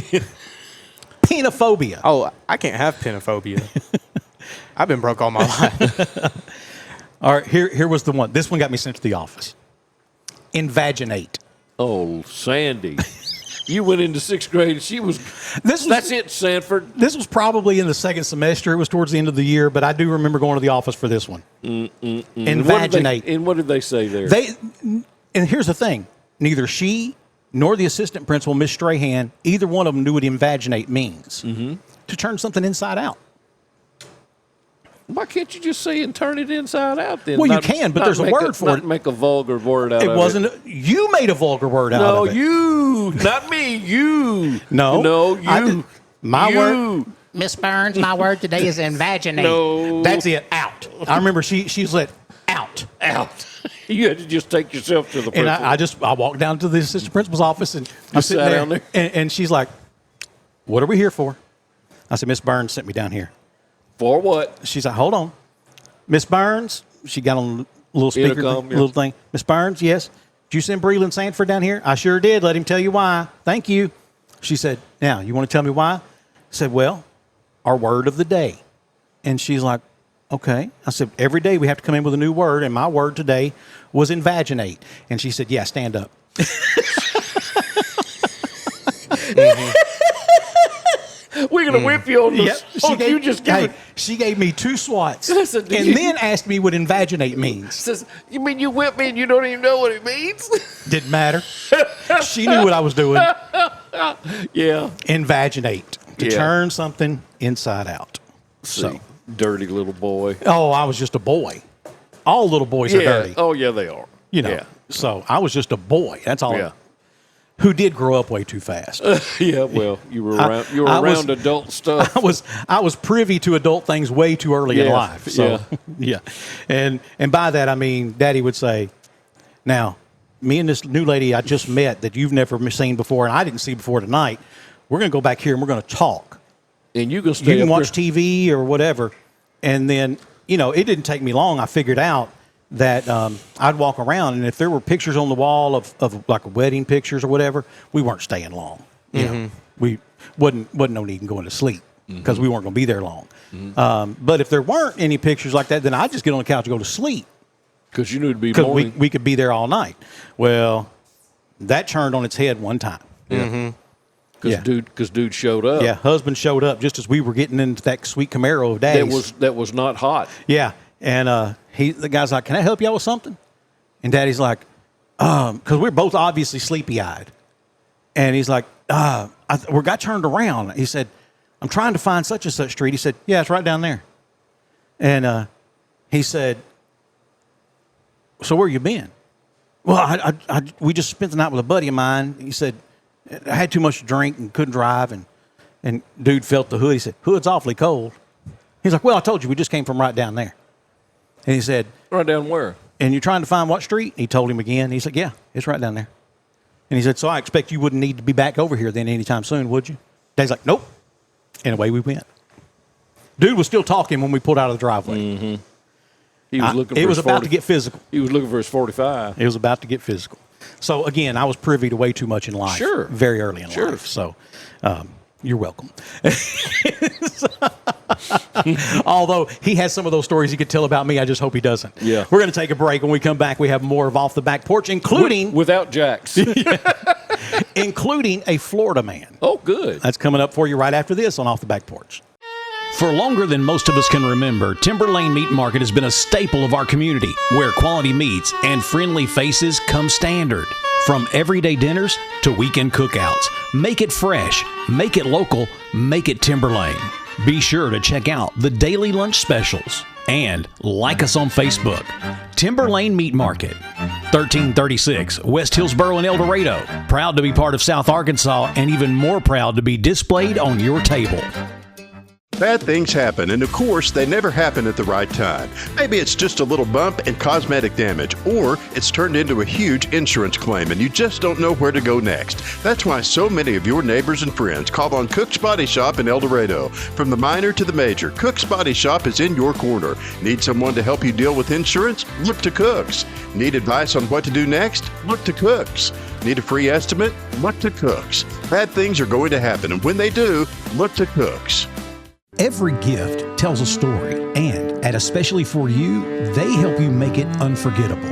Birthdays, wedding showers, baby showers, graduations, or just because. Especially For You creates one-of-a-kind gifts made to touch the heart. Anyone can buy a gift card, but the best gifts aren't bought. They're made at Especially For You. Stop by and visit Especially For You and find the perfect gift for life's special moments. If you born and raised in Arkansas, make some noise right now. You got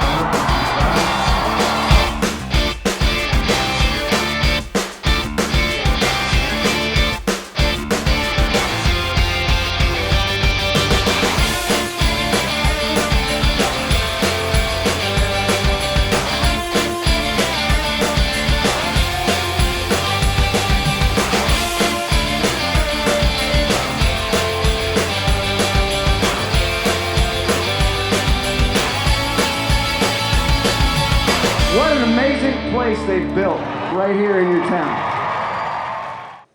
Hey, welcome back for more of Off the Back Porch with Sandy and Boomer here at our favorite place, and that is Main Street Pizza, where the pizza is always the same every time. You know what else they got that's good? Peanuts. Yes. Roasted peanuts. Yeah, I know you've been... I got them in my teeth right now. Yeah. And thus the whole reason I won't eat them while we're on the air. Yeah. Well, you're the guy. I'm not the guy. Whatever. You're more the man than I am. No, you're supposed to be the voice of, just like you said. When I said we can't do that no more, all that stuff we used to do, you said I never did any of that. I didn't do any of that. I was always the voice of reason and moderation and moderation. Moderation, yeah, that was. Yeah. Boy, you and Steve, though, that's man. Some of that didn't stuff, bother y'all. That's some of that stuff that you laid down a while ago. Yeah. Now listen, I really thought Mr. Kim was funny that y'all came up with, and Miss Mercille, how y'all came up with that. In Burn Barrel. In the Burn Barrel ministry for her pastor, the Right Reverend T-Bone Jenkins. And the Who Your Baby Daddy Is ministry. Deacon Rollo. Deacon Rollo. Okay. I know people hate inside jokes, so Miss Mercille was a character that I did on Kicks 103 for years.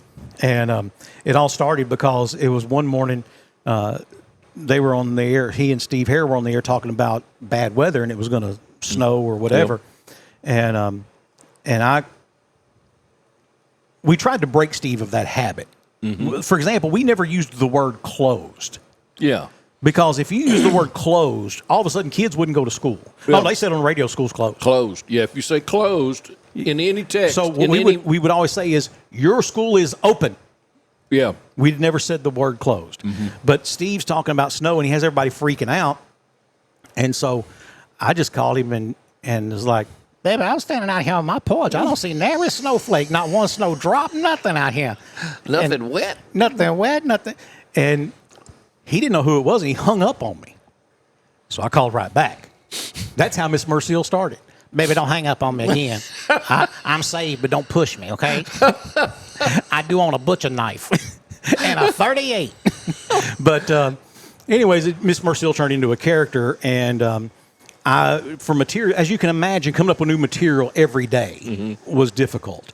Well, years ago, I used to do a character that was a pastor, the Right Reverend T-Bone Jenkins, who was always in trouble with the law and always skirting the ideals of moral things, and so she would talk about her pastor every now and then, and he had this new ministry they were going to provide from her church, the Who Your Baby Daddy Is ministry, and all you had to do was bring them the top 3 suspects, and Deacon Rollo and $50 and Deacon Rollo and his guys would go out and they would interview them, and they would guarantee you would start getting child support payments from one or all 3 of them within the next 2 weeks. Now there was a little finder's fee on there, Yeah. But you would start getting child support payments. Or the reason that Pastor Jenkins got pulled over because he had beer cans in the back, and he was just out collecting cans because people weren't giving. They weren't giving, so he was having to get cans to pick up cans to get money. And the frooms that he didn't pass the breathalyzer. Yeah, didn't pass the breathalyzer. The frooms from all them cans got up in his nostrils. And Boomer and I, and of course I recorded Miss Marcel, and then we would interact with her, which is what threw people off. Yeah. Because they were like, but you were talking to her. I'm like, y'all were interrupting each other. Yeah, I know. Okay. But we knew what she was about to say. Hey, man, here, come on through. Don't worry about us. No, come on through, man. You're good. Yeah, you got a job to do. We just playing. We don't want to hold up nothing at Main Street Pizza. So we would interact with her, and that would throw people off. Yeah. But you know, I recorded this, and she would talk about her pastor and the things they were going to do, and then of course we had a local pastor who was a huge fan of Miss Mercille, and he was leaving to go to Thailand as a missionary. And he was a pastor of my secretary's church, and he resigned from that church to go to Thailand as a missionary, and would every now and then text us or email us from there, listening to our online stream. And then one day we heard a story about they had been out ministering in the village they were in Thailand, and some monkeys had broke in their house and stole all their food. And so Miss Mercille comes on, and they're gonna hold a fundraiser for this missionary over in Thailand. Like, well, where is he in Thailand? Baby, I can't say that word. Like, what do you mean? It sounds like a bad word. I can't say it. Well, spell it. Phukket. Phuket. Yeah, Phuket. No, it's Phuket. No, okay. It's Phuket. It's Phuket. I thought so. Yeah. But like Phuket, and she said, "Oh, that's how you say that." Okay, well, he in Phuket. But they wanted to hold a fundraiser though for him because they needed to get him some monkey bars, and we're like, Miss Marcelle, I don't think that's how this works. Yeah, you know, she's like, baby, No. I ain't stupid. For the windows. If you want to keep burglars out, what do you get? Burglar bars. We ain't have problem burglars. We have problem monkeys. We're gonna give him some monkey bars. Put on them windows. It's too funny. It is to this day. And so her pastor got arrested for DWI because he had them firms from all them cans collecting chickens that got in his nostrils. I'm like, Miss Mercy, I don't think that's how it works. She said, let me ask you something, babe. If you standing near a campfire, what you gonna leave smelling like? Smoke. Thank you. Thank you. You still do that thank you just I randomly, do. and every time it just gets me. Just thank you. But that's actually crafted after a woman I went to church with. So they had not an ad campaign. They had a stewardship campaign for the year. Needed people to give more. So she said she'd end her time each week with, "I love Newports and Jesus. Up yours." Yeah, their pastor had convinced them that they needed people to up their giving. So up yours. When they would see each other in the store, they'd say, "Up yours too, baby." and we got away with it. I don't know how we. I don't know either. Mm-mm. I don't know either. But well, it's before people started losing their jobs for doing things like that. Yeah. Yes, getting canceled. Yeah, getting canceled. We would have definitely been canceled. Yeah, easily. No, I had a guy that was new to town when we were on the air, and I was one of his. The services that he rendered, I used him. He said, "How do y'all get by with some of that?" I said, "I don't know. Small town. We just." He said, "It sounds like white supremacists." I said, "No, baby, we make fun of everybody." No, there's no supremacy anywhere. Yeah, it's nothing about blacks or whites or yellows or greens or orange. We just make fun of everything. Because we had one, Captain Cal McCracken was the most Sergeant Major Cal McCracken. Ignorant white person you've ever seen in your life. Cousin Cletus. And he lives in Cimarron Trailer Park. Copenhagen. Yeah, that one. Copenhagen Trailer Park. It's right next. See, they make new trailer parks. They just don't make new graveyards. No. Okay. Cousin Cletus was one of those that came with me for my very first radio gig. My very first radio station, my paychecks bounced, so I couldn't hire a morning person to work with me.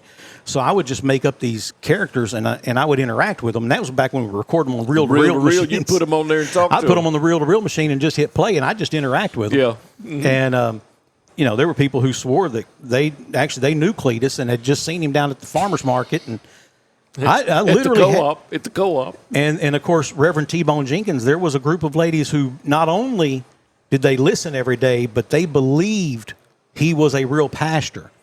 And actually, somebody had told them one day, that's not a real person. And then I know it's a real person. I listen to him every day faithfully. And they were trying to convince him. And these ladies cussed him out. Happened inside the courthouse in DeSoto Parish. Because he called me. And he's like, man, listen. You got to tell him people you ain't real. I just got cussed out by two ladies I work with because I was talking bad about their pastor. I said, well, why would you do that? He said, I was talking about Reverend Jenkins, T-Bone Jenkins, and how anyone could believe the stuff that he came up with. But he would name people. So, if you were a local police officer especially, he was going to call you out by name. Mm-hmm. I got stopped by them devil police. Oh, Gerald Carvel, Highway Patrol. Wanted to check the trunk of my car. Open it up, and there was a monkey. I don't know how that monkey got it. Ain't my monkey. It's a trunk monkey. See, there's the whole deal. Monkeys have been part of your shtick for a long time. They have been forever, haven't they? They have been forever. I wish I could have that trunk monkey, though. Oh, I like him. Yeah. You're too young. You're too young to remember the trunk monkey. Super Bowl ad one year. Car company. Some guy has road rage, and he stops this man in the middle of the street. Hold on a minute. And he just reaches over and pushes a button, and the trunk pops open. When it does, this monkey jumps out with a pipe wrench. He works this guy over. And gets back in the trunk and shuts the trunk. And it said, the all-new Chevy Cavalier does not come with trunk monkey. Or but whatever you remembered it was. Oh, gosh, yes, you remembered it, To this day, that's... Oh, man, that's 20, one of the best 30 years commercials ever, So, yeah. How about a Florida man? I'm ready. And this one actually happened in Florida. Most sometimes most of them do. Most of them do. Some of the times we have things that are Florida men that not necessarily. It wasn't a Florida man, but it's just a story that I'm telling. It very well could be a Florida. But it's happening in Florida anyway. But this one is Port St. Lucie, Florida, which I don't know where that is. I think it's over on the opposite side of Tampa, St. Pete. A Florida man was arrested Saturday after a heated argument with his neighbor over Christmas decorations escalated into what police called a full-blown holiday hostage situation. According to police reports, 46-year-old Dale Buddy Henderson became irate when his neighbor Tommy Alvarez began putting up Christmas lights and inflatable decorations on November 10th, a full 6 weeks before Christmas. Too early. Yeah, too early. He's got Santa riding a flamingo, Frosty with sunglasses, and that damn music that starts every 60 seconds, Henderson told officers. It's not even Thanksgiving yet. This is a crime against the calendar. A calendral crime. Witnesses say Henderson confronted Alvarez demanding the decorations be taken down until after Thanksgiving. Alvarez refused. Henderson allegedly crossed into his neighbor's yard with a leaf blower, trying to deflate the inflatables one by one, yelling, "Not until after Turkey Day." Okay. That would be my wife, by the way. Yeah, she's like that? She's like that, yeah. When the leaf blower didn't work fast enough, he unplugged the decorations and confiscated an 8-foot inflatable reindeer. Alvarez called 911 after Henderson dragged the reindeer into the garage and refused to give it back, and said he was holding it for evidence. Yeah. So police arrived to find Henderson barricaded in his garage with the reindeer. Officers say he initially refused to surrender, shouting through the door, "Tell Santa he can have it back in December." He was eventually arrested without further incident and charged with petty theft, trespassing, and resisting an officer without violence. And a Christmas phobia. Christmas decoration phobia. Yeah, obviously. Until after Thanksgiving. Yeah. Any talk screen? They did not say anything about a talk screen. But it's Florida. What do you think? Yeah, just somebody just maybe had some recreational fungus and got feeling one type of way, and as they were coming down, they're like, okay, this was a bad idea. Yeah. I should not have stolen my neighbor's Christmas decorations to the point where I'm about to get arrested. I'm arrested. Yeah. And I like where he said the recreational fungus. Hey, some of them don't eat some of them. If it grows in the cow, then you can eat them. I mean, not legally. Well, are you trying to tell people to break the law, Boomer? Because whose idea it's what was it it for sounds him like. to come today? I was listening to something. You just let me say stuff and don't question it. I was listening to something earlier today, and it was talking about the biggest ha-ha moment that the police ever pulled on the common public was when Hollywood would say, "You have to tell me you're a cop or it's entrapment," and that's not true. It's not true. But they don't have to tell you that? No. But I didn't even have to pretend to be a cop to get you. I mean, you're just out here. He said getting got. He said it very authoritatively. He did, didn't he? He doesn't know you. He don't know you ain't always been saved. Well, there is those in college and all. Experiment. All right, here we go, guys. You ready? Okay. All right, what else? Ready? Drunk, high, or stupid. Mm-hmm. Time for our favorite. It's not us. That's not drunk, high, or stupid, or no. Yeah, it could be. It could be, but it's not. Give us a minute. Yeah, you get here at the right time. So our favorite game: drunk, high, or stupid. This one comes out of Oregon. I know which way I'm leaning. It's a dead giveaway, isn't it? Yeah. From Warrenton, Oregon, which is to the northwest of Portland. It's way over there then. Yeah, well, Portland is pretty much at the top. At the west side. West side. Changing the way I'm leaning a little bit. Yeah. Police say two friends were arrested early Sunday morning after a philosophical disagreement over the color purple turned physical. Mm-hmm. According to the incident report, 29-year-old Kyle Thornton and his roommate, 31-year-old Ricky Palmer, were sitting on their porch around 11 a.m. admiring a lava lamp. See, now that come on now. They're admiring a lava lamp. It looks cool for 30 seconds. Listening to Prince's Purple Rain on repeat when the argument began. Quote, Kyle said the lava lamp was cosmic purple, the purest form of purple energy. Quote, Ricky insisted it was royal purple and that cosmic purple was just purple trying too hard. Mm-hmm. It's not hard to figure out where this is going. Mm-hmm. I can narrow it down. Yeah. The debate escalated when Kyle reportedly dumped a bottle of grape Kool-Aid onto the porch to prove his point scientifically. Yeah. Ricky responded by smearing blueberry yogurt across his own face, shouting, "This is royal purple, you colorblind peasant." He's royal. By gosh.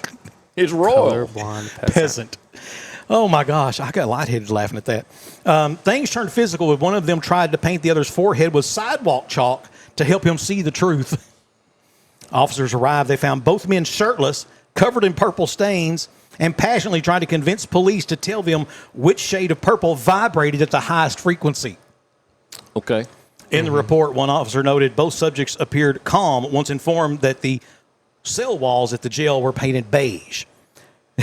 One of the men described beige as emotionally neutral and agreed that they could disagree about the color purple. They were charged with disorderly conduct, public intoxication, so there's one, and possession of hallucinogenics. Oh, we knew it. See, when you said admiring a lava lamp, you can't stare at a lava lamp for more than 30 seconds and not get are you high? Yeah, accusations. Yes, exactly. But I can give you what hallucinogenic they were taking. Okay. What do you think, Jax?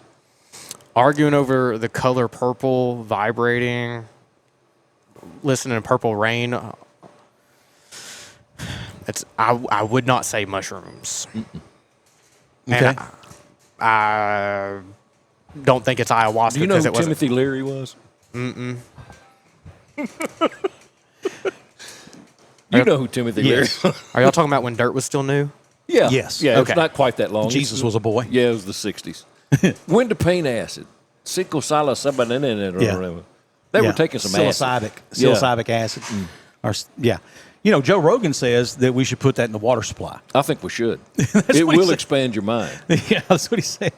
Now, again, you know. It'll expand it places you don't want to go. Right, yeah, to some scary spots. Mm-hmm. Yeah.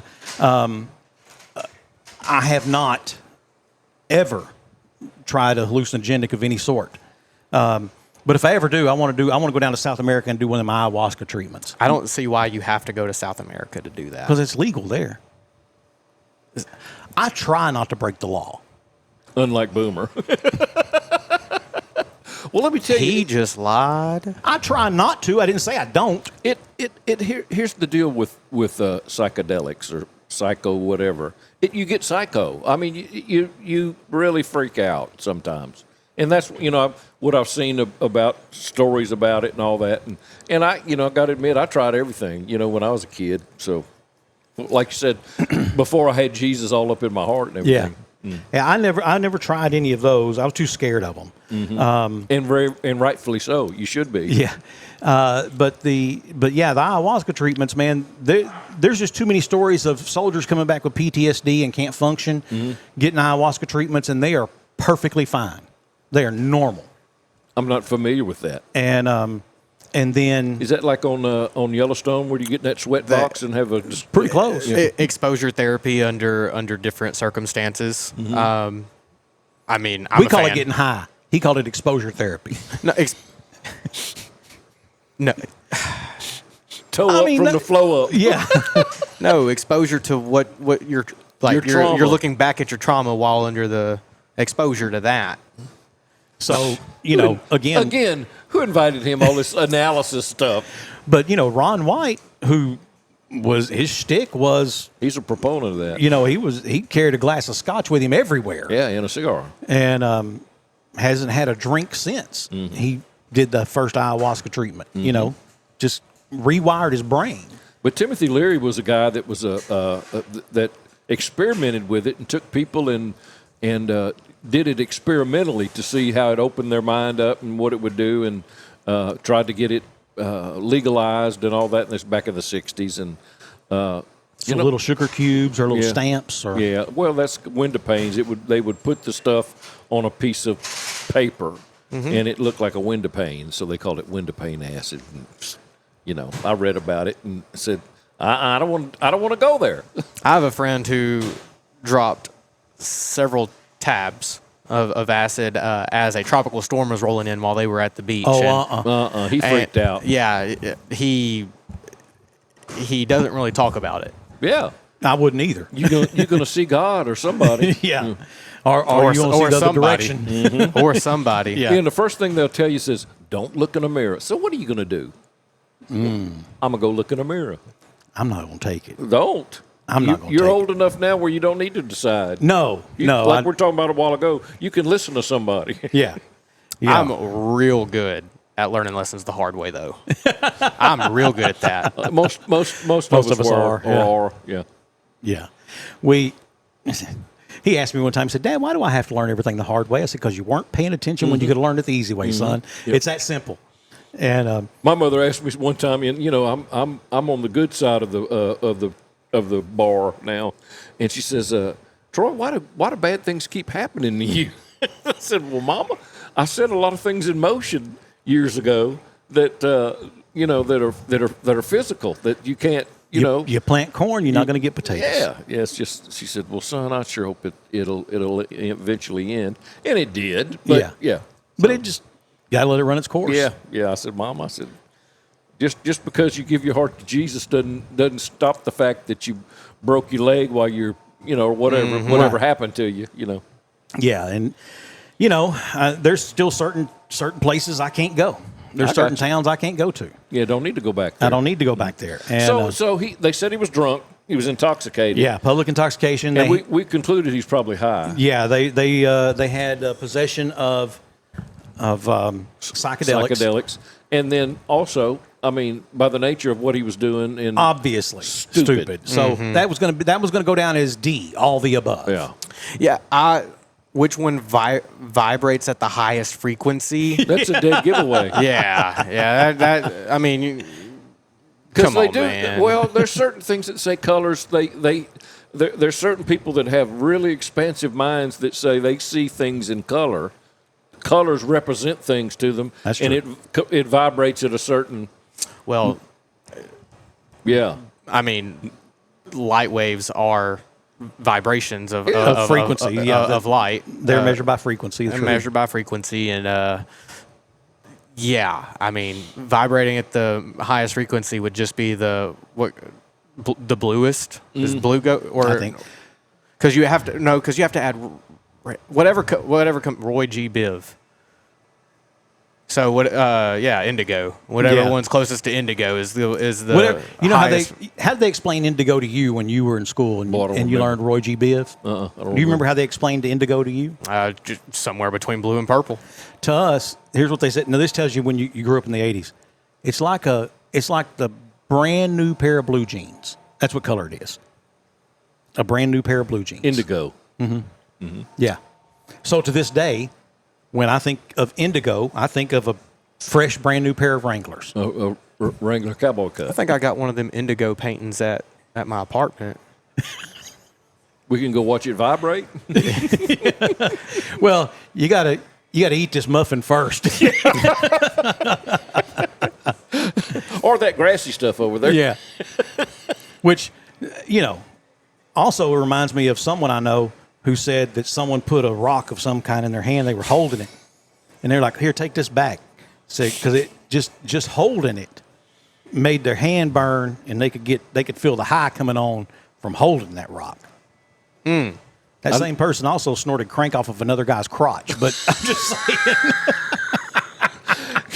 I wish your memory would go away. Hey, here's one that came to me in the middle of the night the other night. I realized we've never talked about on this show. Oh, wait now. Whisper it to me on the sidebar. Okay, what? I'm so full, I'm fat. Yeah. That's a great story. Did you hear that, Jax? I've heard. He knows the story. Oh, yeah. Jax, let me ask you something. When you're with your daddy and y'all are going somewhere or just traveling around, does crazy happen in front of y'all?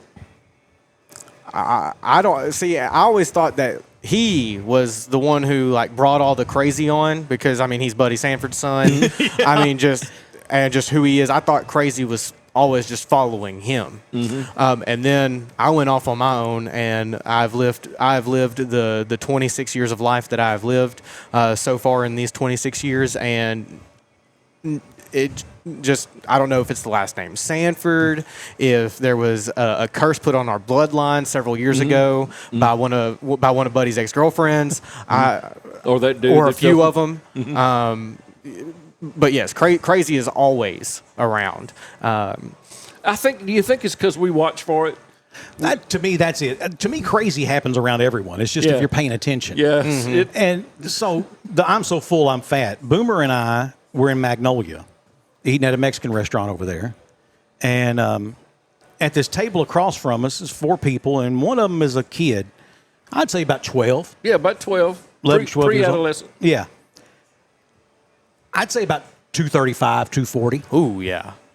Big kid. About 4.5 feet tall. Yeah. Oh, yeah. And he's shoveling chips so fast. That was the first thing I noticed, was how fast this kid's shoveling chips in his mouth. Just, it almost looked cartoonish. And so this is where we're sitting, just like this, and this kid's over here.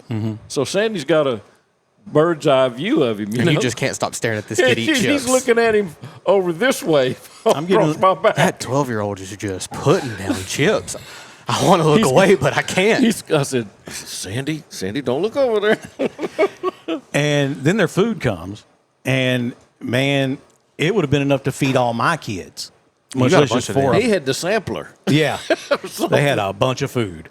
And so they get through eating, and they stopped eating their main meal. Now they're still grazing. And this kid says, "Woo, I'm so full, I'm fat." And I nearly bit a hole in my lip trying not to laugh. He shoved his chair back first. Yeah, shoved his chair back. "I'm so full, I'm fat." And then a couple minutes after that, he yells out, said, "Whoo, I got to take me something about being fat." Said, "Take them chips in that dip away. Take them chips off that table to be the first start." No, I would have had to leave the room. There's just no way. Yeah, it was.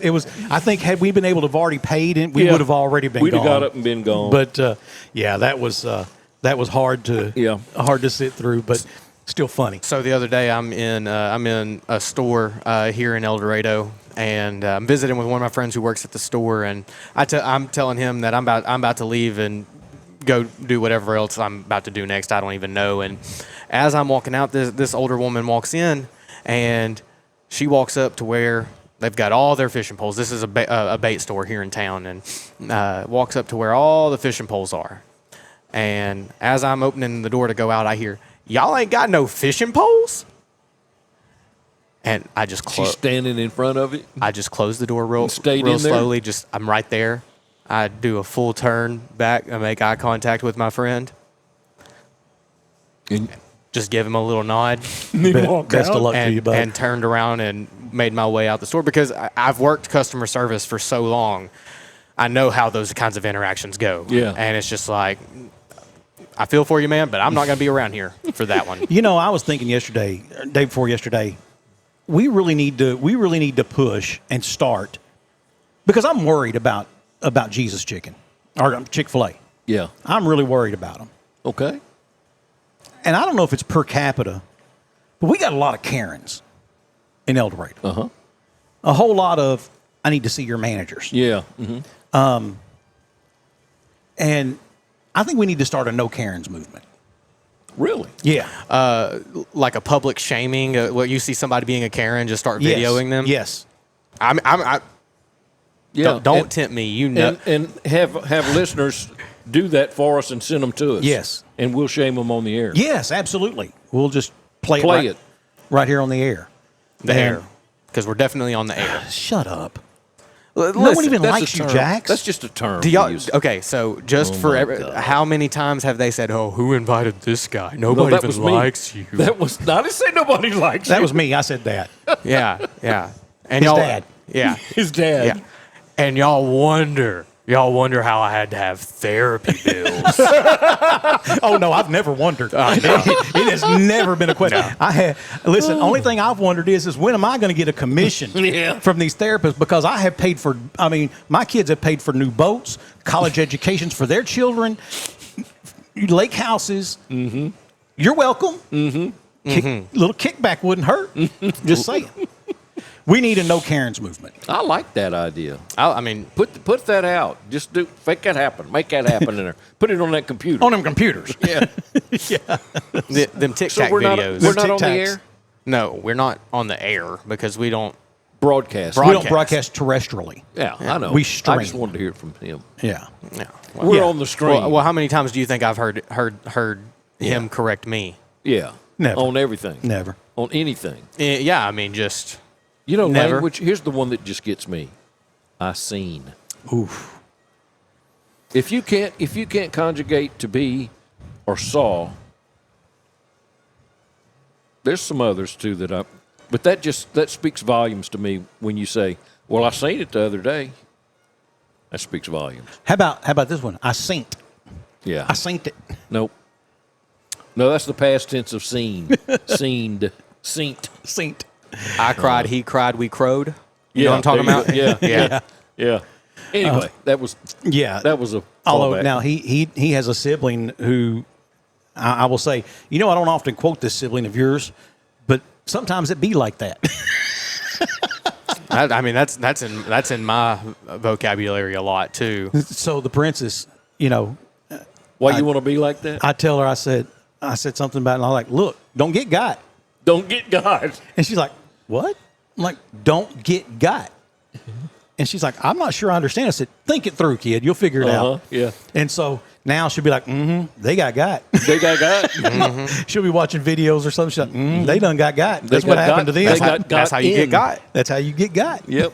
So, all right, we're going to take a break. When we come back, it's going to be your specialty. We're going to talk a little Union County football. All right, that sounds good to me. Back with that, with more of Off the Back Porch right after this. Hitting a buck to hang on the wall rarely happens by accident. It starts with preparation, takes some skill, and often even a little luck. Country Village Sporting Goods is your headquarters for all three. Right now, check out a brand new shipment of feeders, so new that they're still pulling them out of the boxes. A huge selection of lacrosse boots and plenty of warm weather camo for that early season hunt. And of course, bow hunters can't go wrong with the sales and service at Country Village Sporting Goods, 965 Smackover Highway in El Dorado.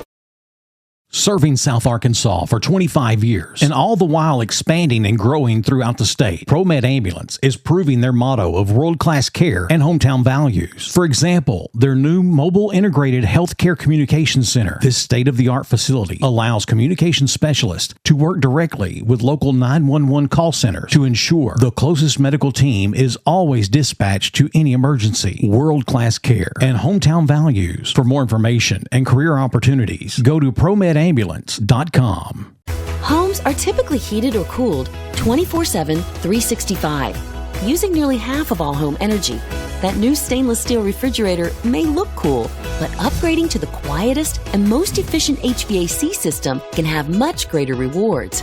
Choose a system with a Wi-Fi enabled thermostat, so the most important appliance in the house is also the smartest, allowing you to set the perfect comfort level from anywhere. Presented by Lennox. Learn what perfect feels like at Lennox.com.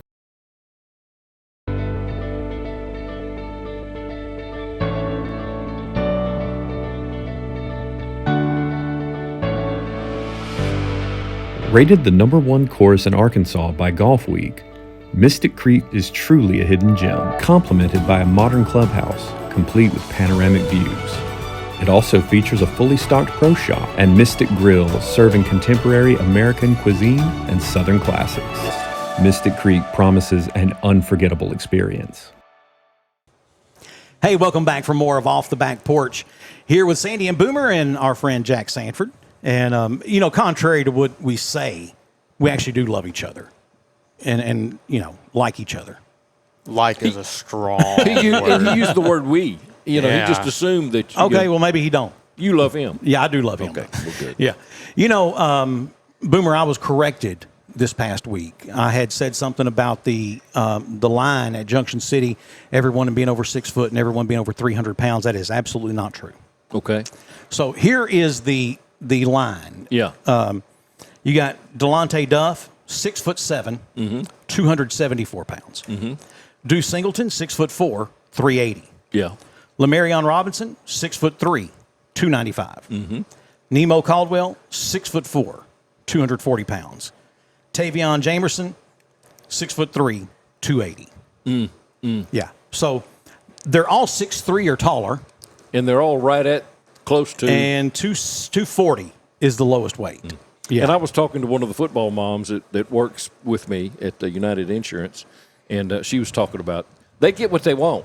Yeah. Them big boys that says when it comes time to eat, some of the other players they get two. Said, no, we're just going to eat one. We're going to give it to Deuce or whatever, whomever on the line, because they're going to eat four. Yeah. Yeah. Yeah, those some big boys. That's some big lads. That's some big lads. That's some big lads for, are they 3A? 2A. 2A football. Yeah. Junction did finish the season with the 1A, or the 1 seed. And they play. Well, good thing for you. I know. Bearden. Yeah, you're right. They play The Bearden Play Bears Bearden, in the first round. Yeah, Junction has just done phenomenally this year. The only game that they lost was to the 3A, right down the road rival of Smackover. Yeah. And Smackover's had a phenomenal year where the only game they've lost has been to Bismarck. Bismarck is, and not only is Bismarck the 1 seed in 3A, they're like I want to say like the number 8 ranked football team in the state just in general. I mean, Bismarck is a phenomenal, good program. But speaking on Junction City, this coming Friday they're going to host the Bearden Bears, and we're gonna which used to be a conference game for them. Yeah, and the fact that it's not now is kind of crazy. And I was talking about that with Hampton. Yeah. The fact that Bearden and Hampton aren't conference games for Junction City, but Mineral Springs is just a little weird. Yeah. But Spring Hill. Yeah, and they played Spring Hill this past week. Actually, 153-0. Sportsmanship rule came into effect pretty quickly in that game, and Junction has just. I mean, they have several D1 looks, a couple of Power 4 looks and offers, and wow. I mean, the team is just full of athletes who, and they have a great coaching staff in head coach Devin Ball, offensive coordinator Chris Morphus, and defensive coordinator Byron Jones. They get greedy and they play Dragon Ball, in the words of Coach Jones. And I mean, everything, even when the young guys get in, the seniors and the leaders are coaching up the younger guys. And so, I mean, it's overall just a really well-built program. And, I mean, historically, it's a phenomenal program, one of the best. Yeah, they're just continuing something that Carpenter's built on. Those guys care a lot. And, I mean, to them, anything less than a state championship ring is unacceptable. And you can tell just in the way that they play every opponent. Yeah. And something that they're serious about down in Junction City is their weight program. Very. And they go state competitions and beat everybody, up to 7A. They just got kids that, they bring it home. They win the overalls. That's right, yeah. So who is Smackover playing? Hackett, aren't they playing Hackett? Smackover is going to be hosting Hackett, the Hackett Hornets. Hackett Hornets are 6-4 so far on the year, and just from what I've looked at them, they do really well on offense and will allow the big plays to happen. And Smackover has been really good all year at making the big plays happen, especially with quarterback Mitchell Polk back. I mean, he has just played lights out in pretty much every game that he's played this year, even in his first game back from an injury this year. He missed 3 games? Two or three, or three, somewhere around. 2.5, I think. I think he played a limited amount of snaps in that third game. I worked with his grandfather, Cecil Polk, and I love to talk football with him. Yeah, well, and of course, young Mr. Polk has accepted an offer to go to Arkansas Tech. Arkansas Tech. Yeah. And another kid that Coach Harrison, Don Harrison, the head coach for Smackover, talks about a lot is Juice. I haven't really just become super familiar with Juice, but I know that he is a big playmaker for them. They've got a few really key guys on defense, and Smackover is a good ball team. Like I said, their only loss all year is to Bismarck, and I mean that's a good Bismarck team. And Bismarck is actually on the other side of the bracket, if I'm not mistaken. And so it could be a Bismarck-Smackover state championship game, and anything can happen in those state championship games. Let me say this. Coach Don Harrison, and I don't know him, I didn't know him prior to this season, but just watching him on 5th and Goal, which is a show Jax hosts, I have been so impressed with him this year, and just his philosophy, and when he talks about scouting that team out, what he's expecting, he doesn't come in and say, "Man, we were surprised." He comes in, he tells you, just as we expected, they did this, they ran this way, they lined up like this. There's not a lot of teams that come out and shock them with their lineup. And like El Dorado did this past Friday night, El Dorado came out in a defense I have not seen at the high school level ever. Never at the high school level. I've seen it at the college level, and it's called an amoeba. And it is where everybody stands up. No down linemen, right? No one is down. When I saw that, I went, "Woo!" Yeah, I mean that is a college level defense, and let me just tell you, it worked. Yeah, they were confused on the other side of the ball. Oh, they were. Well, and you've got a defensive line coach like Jimmy Johnson. Yeah, he's the GOAT. No question. Yeah, and Jimmy has stayed through all these regimes. Yes, and he's been El Dorado man, for 20 years or more, and he's just brought it home. Yeah. Yeah, brought it home. He's one of those constants. He is, and that's great about him and El Dorado and for his career. But and Jason Porter is another. He's the coach at Strong. Who he used to coach. I want to say he used to come do the coaches show with us way back in the day when he was at Norfolk. Yeah, was he ever at Norfolk? I believe Jason so. Porter. I think he had told me he was at one point. And he's the head coach at Strong. And now Strong plays 8-man football. Yeah. Which is a little different. And they won state championship at it, too. I think 3 of the last 4. Yeah. Or 2 of the last 3, something like that. But they are in the playoffs. I think they're just waiting for the final week to see who their opponent is going to be. That was this past week, and I actually know who they're going to play. It's right here in my notes. Let's see. Strong is going to be hosting Southside. What South Side is that? I don't know. That's just the name of the school. It's not Fort Smith South Side. No. That's just the name of the school. South Side. They're a 3-6 team, and when you watch and when you look at the bracket, I mean, if Strong wins this game, they'll either play at home versus Dermont or travel to Cedar Ridge. and then the winner of that game is in the state championship. So it's just 4 games, and you could be state champion. Yeah. And but Strong's done a really phenomenal job this year of just of being explosive and winning the close game. They've won a couple of the close games and have really just had a lot of grit. And they only have, I think, 15, 16 players on the roster. And so I think 15. Yeah, I think it's 15 kids that they have on the roster. So, and every single starter pretty much plays Ironman football, obviously. Yeah. And so see what they're doing and how well they're playing, even when they have limited pieces. It's been really, really awesome. And then El Dorado, they smoked them last week. They did, and that was you knew Sheridan had given up a lot of points this year, so you knew defense was not a strong suit for them. But I'll still tell you this: Sheridan still moved the ball all over the field. They did. And to me, Sheridan and Jonesboro both exposed some things in the El Dorado secondary that I think El Dorado's going to have to fix if they want to make a deep run into the playoffs. Well, and then that live or die by a fourth and going for it, and that to me, I don't know. I know he's made a career out of it, and Shiloh Christian, isn't that where he was? Pulaski Academy. Yeah, and then he took it to college. Yeah, and that didn't necessarily work out for him. No. Yeah, you can't do that in college. You got to play. And but I've seen more I've seen teams go for it more on fourth down this year than I've ever seen in my lifetime, though. And it's the analytics. The analytics say 4th and 2. Yeah, fourth and 2, and you're on their 40. You're on their side of the 50. That's right. Yeah, you're on their 42-yard line. That's a no-brainer. I mean, what good is a punt to put them at the 25 going to do? Right. Yeah. Exactly. Yeah.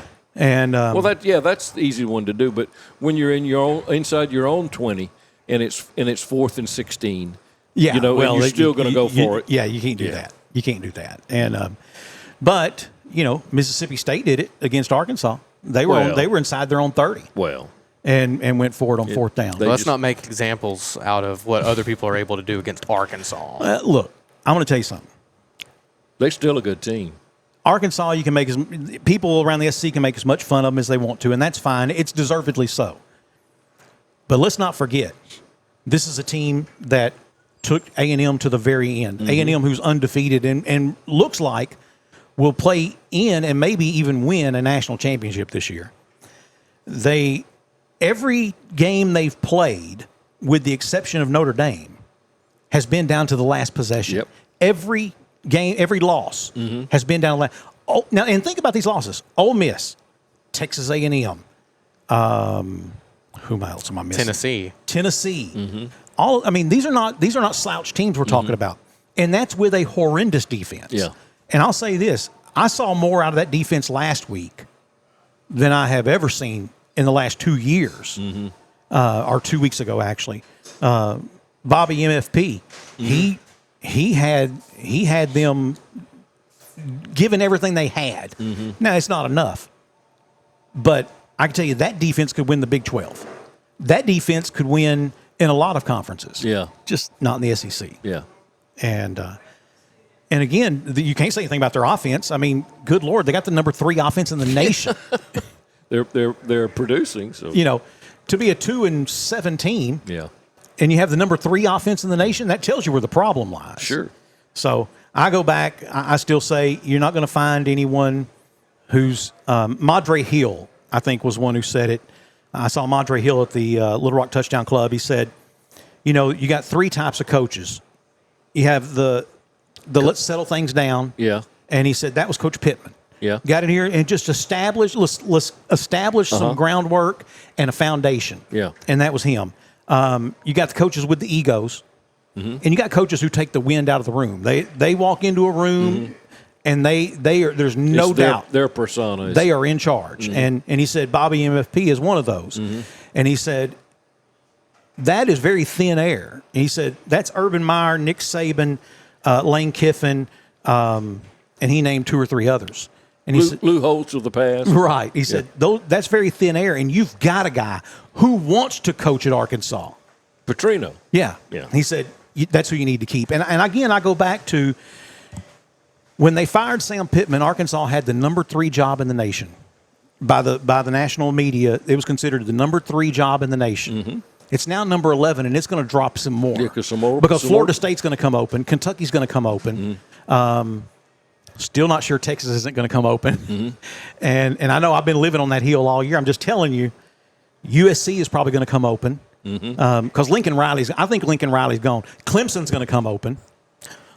Arkansas, if they can't get their number 1, number 2 pick to come to Arkansas, they have to stay with Bobby P. Well, otherwise you're just going to end up in a Chad Morris situation. Exactly. You're going to end up with what's left over. Exactly. And that's not what you want. Because there's a lot of schools without a coach that are going to be vying for all the same people. Right. So I really think Arkansas's number 1 choice right now is James Franklin, but I don't know that you can outbid West Virginia for him. Is that Memphis coach? Penn State. Penn State. Yeah, the Penn State coach. Yeah. I think Memphis coach Silvertooth is number 2. Yeah. I think he's number 2 on their list. Although, I'll be honest with you, what he's done at Memphis is great. Does that translate to Arkansas? Again, to me, it's like you're taking a Brett Bielema a chance. There's nothing wrong with Brett Bielema as a coach. Mm-hmm. Great coach. And has proved it since then, since he's been at Arkansas. But could not translate that into the SEC. Mm-hmm. And it's a different animal. It is. And they eat each other. They do. And that's the thing. And, you hear people who are fans of other conferences, well, it's just an SEC bias. Maybe, but there's a reason. Mm-hmm. There's a reason that's the favorite child. Mm-hmm. Go look. Just go to an SEC game. Mm-hmm. Then go to any other game. Yeah. With the exception of a Michigan-Ohio. Yeah. A sure enough rivalry game of 2 storied powerhouse schools. Yeah. You're just not going to see the level of play. Or go do a West Coast team. It's like it almost looks like flag football. Yeah. Well, and you got Sanford that comes out that has no apology about sending their band out there with those guys. They just having fun. Yeah. That's the when you watch Tennessee or Alabama or LSU or the the historically black colleges, the Southerns and the Gramblings and the intensity and the pride that they have in what they do, and then you see that it's like they just decided, we're going to meet at 4:00 and just bring the instrument, whoever plays, come on. Yeah. Yeah, it's and if you have any sheet music, bring that too. So that's kind of the lackadaisical attitude of the conference. Now USC has amassed some statistics, some great players, and you think about all the guys that have come out of California. But USC would be a middling team in the SEC. Yeah, at best, mm-hmm. At best, they would be a middling team. Yeah. I'm surprised at how easily Texas and Oklahoma have transitioned into the SEC. And see, we wanted them all to get drummed at the beginning because they come into the SEC. Well, but you have to remember they're the 2 of the best recruiting colleges in the nation. Yeah. Everyone talks about Alabama and Georgia, and they're always at the top 2, but it's Oklahoma and Texas. Mm-hmm. Say what you will, that part of the country. They can grow them. They can draw, like Nebraska used to. Yeah. But they can draw those kids from the West Coast, too. Yes. They'll come to Oklahoma or Texas. Well, and again, if you're a West Coast kid, Austin doesn't seem that weird to you. Yeah, it's right up your alley. Yeah. Now, if you grew up in South Haven, Mississippi, Austin's weird. That's a weird place. Yeah, that is weird. And but if you're on the West Coast and you land in Fayetteville and you get out and there's a Confederate flag flying over the athletic department, you're kind of like, what? Yeah. Yeah, I don't think that's the case anymore. But that was Fitz Hill. He said he went to Coach Broyles and was like, Coach, listen. Yeah, we got to do something about that flag. You've got me going out here to the West Coast and bringing these young African American men in, and the first thing they've seen is like, Coach, there's a flag up there that's depicting of the Confederate flag. And Fitz Hill was like, look, while many of us in the South understand. It's a pride thing. It's not necessarily. There's not a lot of people outside of us who do. And he didn't say it was good or bad or otherwise, but But Fitz had a good point. Well, it's kind of like the MAGA thing. People that look at MAGA and they feel like it represents something that's against them or that's white supremacist. But, yeah, we know it's not. Or that or inbreeding. Yeah. You know. So, I'm sorry. Who is El Dorado playing? We got way off. Lake Hamilton. Lake Hamilton. Yeah, El Dorado will host Lake Hamilton this Friday at Memorial Stadium, and then and they're favored to win. When you look at Sports Illustrated's pick'em brackets, 94% of people who have turned in their brackets are picking El Dorado to win this game. Lake Hamilton is 3-7, El Dorado 7-3. That kind of just speaks for itself just in those little tidbit facts. But so El Dorado wins this game. They will travel to Shiloh Christian, more than likely, which is up in Springdale, and Shiloh Christian is a really good program. Powerhouse. And they are favored to win over El Dorado. In fact, Shiloh's only loss this season has come to Greenwood. Yeah. And Greenwood is favored to win state, every year. And they could play all those ESPN high school games at the beginning of the season. Yeah, and so let's see. I think Benton is on the opposite side of the bracket of Greenwood, I believe. No, Benton and Greenwood are on the same side. We are on or El Dorado is on the opposite side of the bracket. With Sylvan Hills. With Sylvan Hills, yeah. So more than likely, just looking at the team's records and knowing something about these teams, the state championship is more than likely going to be a Sylvan Hills versus Greenwood. Benton could pull out the upset against Greenwood. I don't really see it happening. I don't know, man. That freaking Benton team, they move the ball at will, and not just against El Dorado. I mean, I've been watching highlights of them, and they just To me, it's almost like they do a lottery before the game to say, what do we want the score to be? Mm-hmm. And that's what it'll end up being. Mm-hmm. Benton's only loss all season comes to Sylvan Hills, and it was by 5 points. Mm-hmm. Which was a shocker. Yes, it was. And, before this year, Sylvan Hills had gone 3-21, or they were winless in the previous 2 years and only had 3 wins the year before that. Okay. So this Sylvan Hills program has really done a turnaround. They hired a new coach back in January. Mm-hmm. His last name's Kelly. I cannot remember his first name. Coach. And, Coach Kelly, and he is a several-time award winner for being Coach of the Year, either through the Little Rock Touchdown Club or through the Arkansas Activities Association. He also won a state championship in, was it Des Arc? I don't remember where he was. I don't remember where he won. I think he has more than one state championship, actually. But he's turned that program around, and I mean they're on the hunt for a state championship bid, and they actually have a bye week for being the number one team, number one seed on this side of the bracket. Okay. Yeah. Okay. So, I mean, it's going to be the 6A, as always, is going to be an interesting bracket because, as Jack said, anything can happen. You could have, so for example, Lake Hamilton, who is 3-7. Now, let's don't forget, they do play on the same side as Shiloh and Greenwood. That's their conference. But they've also been without some key players until the last few games. So, and it's still Lake Hamilton, just like El Dorado's still El Dorado. You can't overlook them or look past them because next thing you know, you'll be watching them ride off to the next side of the bracket while you're at home. So, it's Lake Hamilton.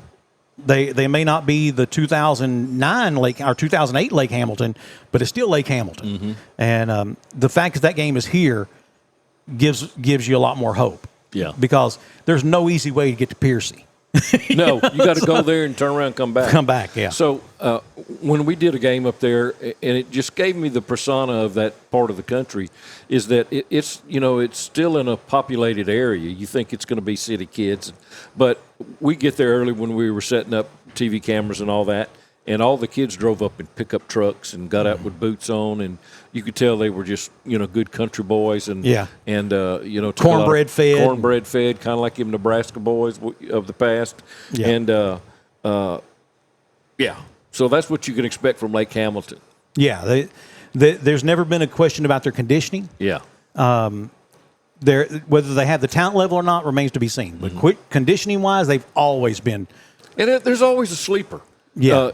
Usually in any year, the high school that I graduated from, when my brother-in-law graduated in '66, they lost their first 5 games. Wow. They were a 2A school then back in the '60s, and they played 3 and 4A schools the first 5 games, and then they won the last 5 games and played in the state championship game in Shreveport. Not Astrumas. Astruma's not in Shreveport. Anyway, they lost. They went 5-5 and got to the state championship game. That's right. So there's always, there's always a team. They 3-7. Like you said, they lose to Sylvan Hills and Greenwood and whatever. So El Dorado's going to. I know our coach is going to bring them. They'll be ready. Yeah. And then when you look at the 7A bracket, I mean, Rogers, Bryant. Rogers, Bryant, Conway, Springdale, Harbor. I don't think that they got a bye week. I'm just thinking about the bye weeks. Oh, the bye weeks, okay. The 4 teams that got bye weeks. I know it was Rogers. So Conway.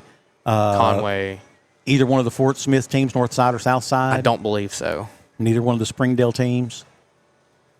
Yeah, you can find it real quick there. But, Boomer, you and I. So it's funny, when we won those 3 state championships in a row, I say Bentonville. Bentonville, Rogers, Bryant, and Conway. I say we like you and I did something. Yeah, like we did something. But when El Dorado won those 3 state championships in a row, you realize they were never the conference champions any of those years. No, yeah. And to me, that's the most ironic thing is that, but they still win the state championship. And I think that was one of the things that kind of bugged Coach Reed is that, somehow or another, that conference championship kept slipping through his fingers. And it's kind of like, to me, and it's one of the reasons I've always equated the 6A in Arkansas like the SEC. It is the most physical. It is definitely the most physical. And a conference championship doesn't mean everything because you can win that conference championship and still not be playing in the state championship game because you just beat up on each other so much throughout the season. And, El Dorado plays, they play Pine Bluff, and they had sure enough, all-world athlete as their quarterback, Claude Johnson. And El Dorado just shut him down. Now at the beginning of the game, they were trying to figure it out. But that was one thing you and I always talked about was there was never, in my opinion, in all the years I've been doing football games, which has been a lot of them, 30+, I've never seen a coaching staff as a whole staff who could shift as well at halftime as some of those teams, as some of those staffs did. That they could go in at halftime. This team, they could be running out of a straight tee or a wing or whatever, or maybe they're running a corner drag route or whatever it is that's working for them, and come out at halftime and that you can take that down. You can take that off the board. That's not going to happen again. And I remember one time Boomer and I were doing a game, and El Dorado got beat by a team they shouldn't have been beat by, and I don't remember who it was, but there was no reason that team should have won. And the fact of the matter is that team ran the same play maybe 35, 38 times that game, and it was a 4, 5, 6 yard play every time. El Dorado had the top defensive prospect in the state in Bijan Jackson, and still this team just dominated them. And after the game, we're interviewing Coach Reed, and I said, Coach, I just have to ask you, I mean, what happened on defense? And he's like, it's a good question that I will get the answer to. But that team ran the same play 30-something times, and we never stopped it. He said, that's something that's going to have to be addressed. And when we got off the air, I looked at Boomer and I said, that was coach speak, is what that was. That Sunday morning meet's not going to be good. I said, that's coach speak for somebody may not have a job Monday. I mean, that he was not a happy man. And but again, he expects his staff to be able to do that. He expects them to take that first half, figure out what they're doing, and then let's fix it. And that John Painter when he was defensive coordinator for El Dorado, he was one of the best. I watched John Painter do it in a play. I watched him yell at a defensive back, and he's like, black, don't show, and that kid moves over a few steps, and the quarterback one step drops and throws and hits this kid right in the gut. What do we call him? Svengali or the Swami? Swami. Yeah, the Swami. And I asked him, I said, man, how did you know? And he said, I'm just good.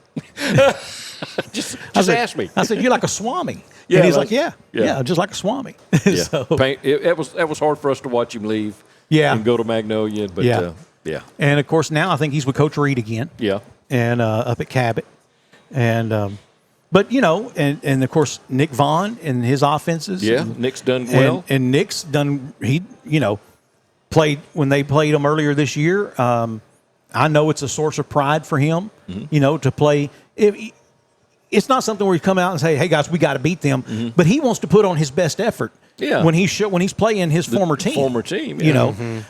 You want to put your best effort out there, and so I know that loss was hard on him this year. But I'm going to tell you that El Dorado defense is about as physical of a defense as I've ever seen across the board, especially just at the high school level. Yeah. I mean those kids hit hard, and sometimes I'll see one of them stand somebody up just long enough for Ja'Cory Lumsey, who's the hardest hitter on the team, to come in and just smoke them. And when you're a star player, you get back to the sideline and you're thinking, Coach, I don't want to do that. I don't want that. Don't hand me the ball again. Don't hand me the cow who don't want the ball. No. And Bertavian Brown, we knew when Jax and I coached him in baseball when he was 9 years old, 10 years old. Knew he was a powerhouse. Yeah, he was a chunk of muscle, even at such a young age. And to me, it's a shame that he's not 6 foot tall, or we'd be talking about every D1 school in the state coming in here looking at him. Yeah. But his ability he reminds me of a faster version of Luke Lansdale. Okay. You remember how Luke could just sniff out a play? Man, that was one thing about Luke Lansdale. He just knew where the ball was coming, which most of the time it was coming his way because they were running the opposite direction of Jimmy Ford. Yeah. Those two kids. But they were brutal. They were brutal as linebackers. But Bertavian reminds me of Luke Lansdale in that, man, they'll try some trickeration of getting the ball out here to the edge. And guess who's standing there waiting to just clobber a kid? And it's man is what they call him. And he's been a lot of fun to watch. Josiah Moore, the Hammett kid, has been Justin Hammett. Justin Hammett. Who's number 2? Jackson Pagan. Another one been fun to watch. Man, Marsavius Ishmael, number 21 on the defense. Yeah, Ishmael, he proved it pretty early on in the season when he had a pick six and a returned punt or kickoff for a touchdown in the same game. Another one, and this guy plays Ironman football. He plays defensive back and wide receiver. Christian Williams, number 4 for the Wildcats. He's had some breakout plays and some lockdown defensive coverage. Yeah, you don't hear his name a lot on defense. You know why? Because they don't throw his to the coach side. said, you see that number 4? Don't throw over there. Don't throw it over there.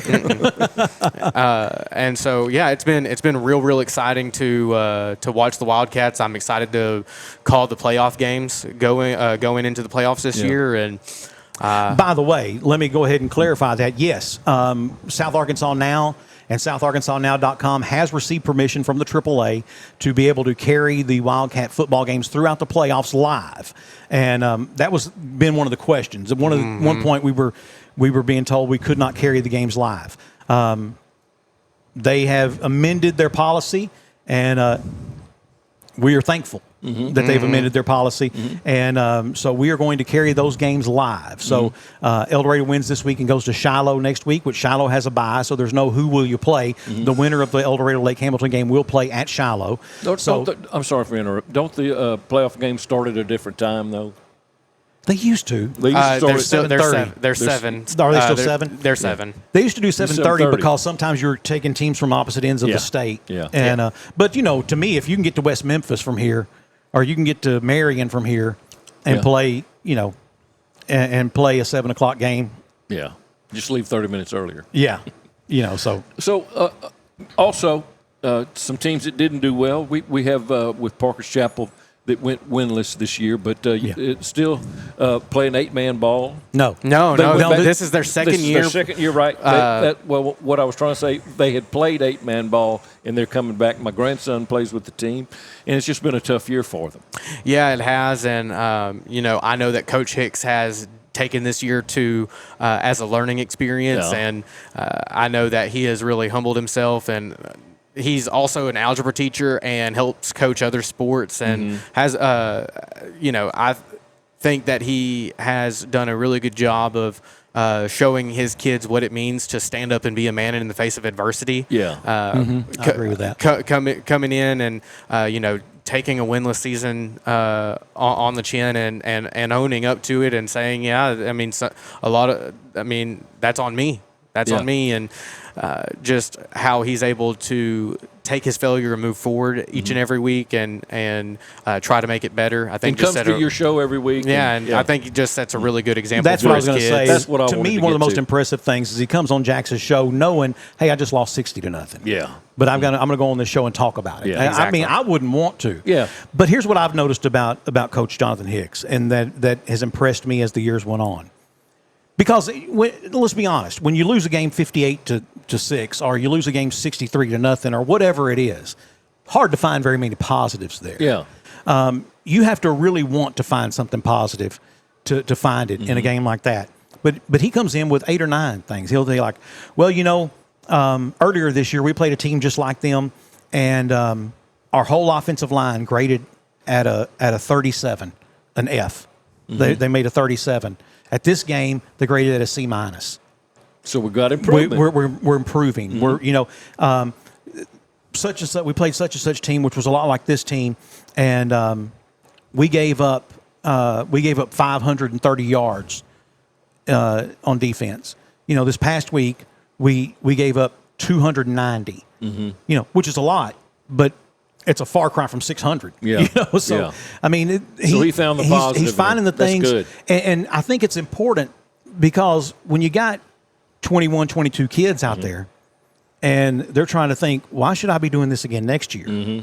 You have to be able to show them those things.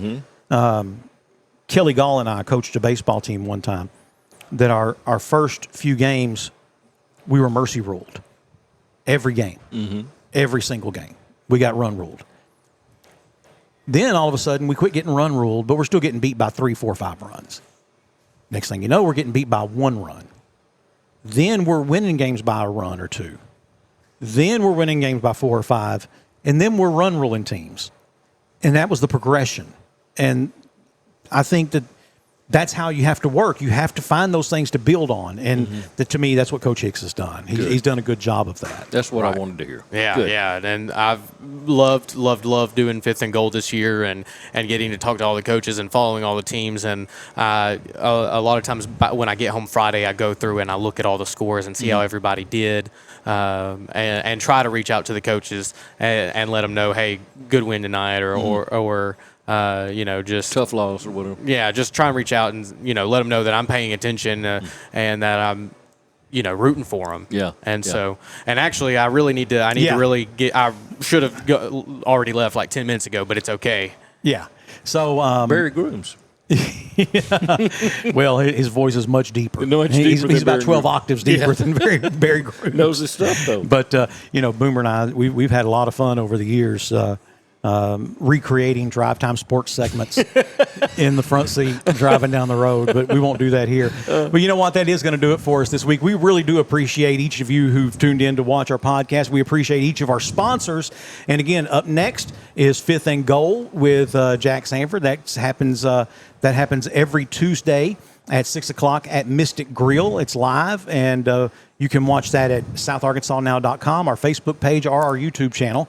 And then, of course, Friday night, we have the El Dorado Wildcats taking on Lake Hamilton at Memorial Stadium at First Financial Field.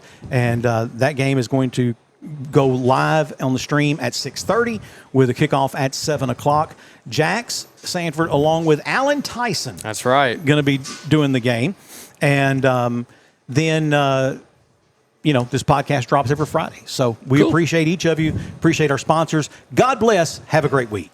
With a history of being the voices you trust, this is Off the Back Porch.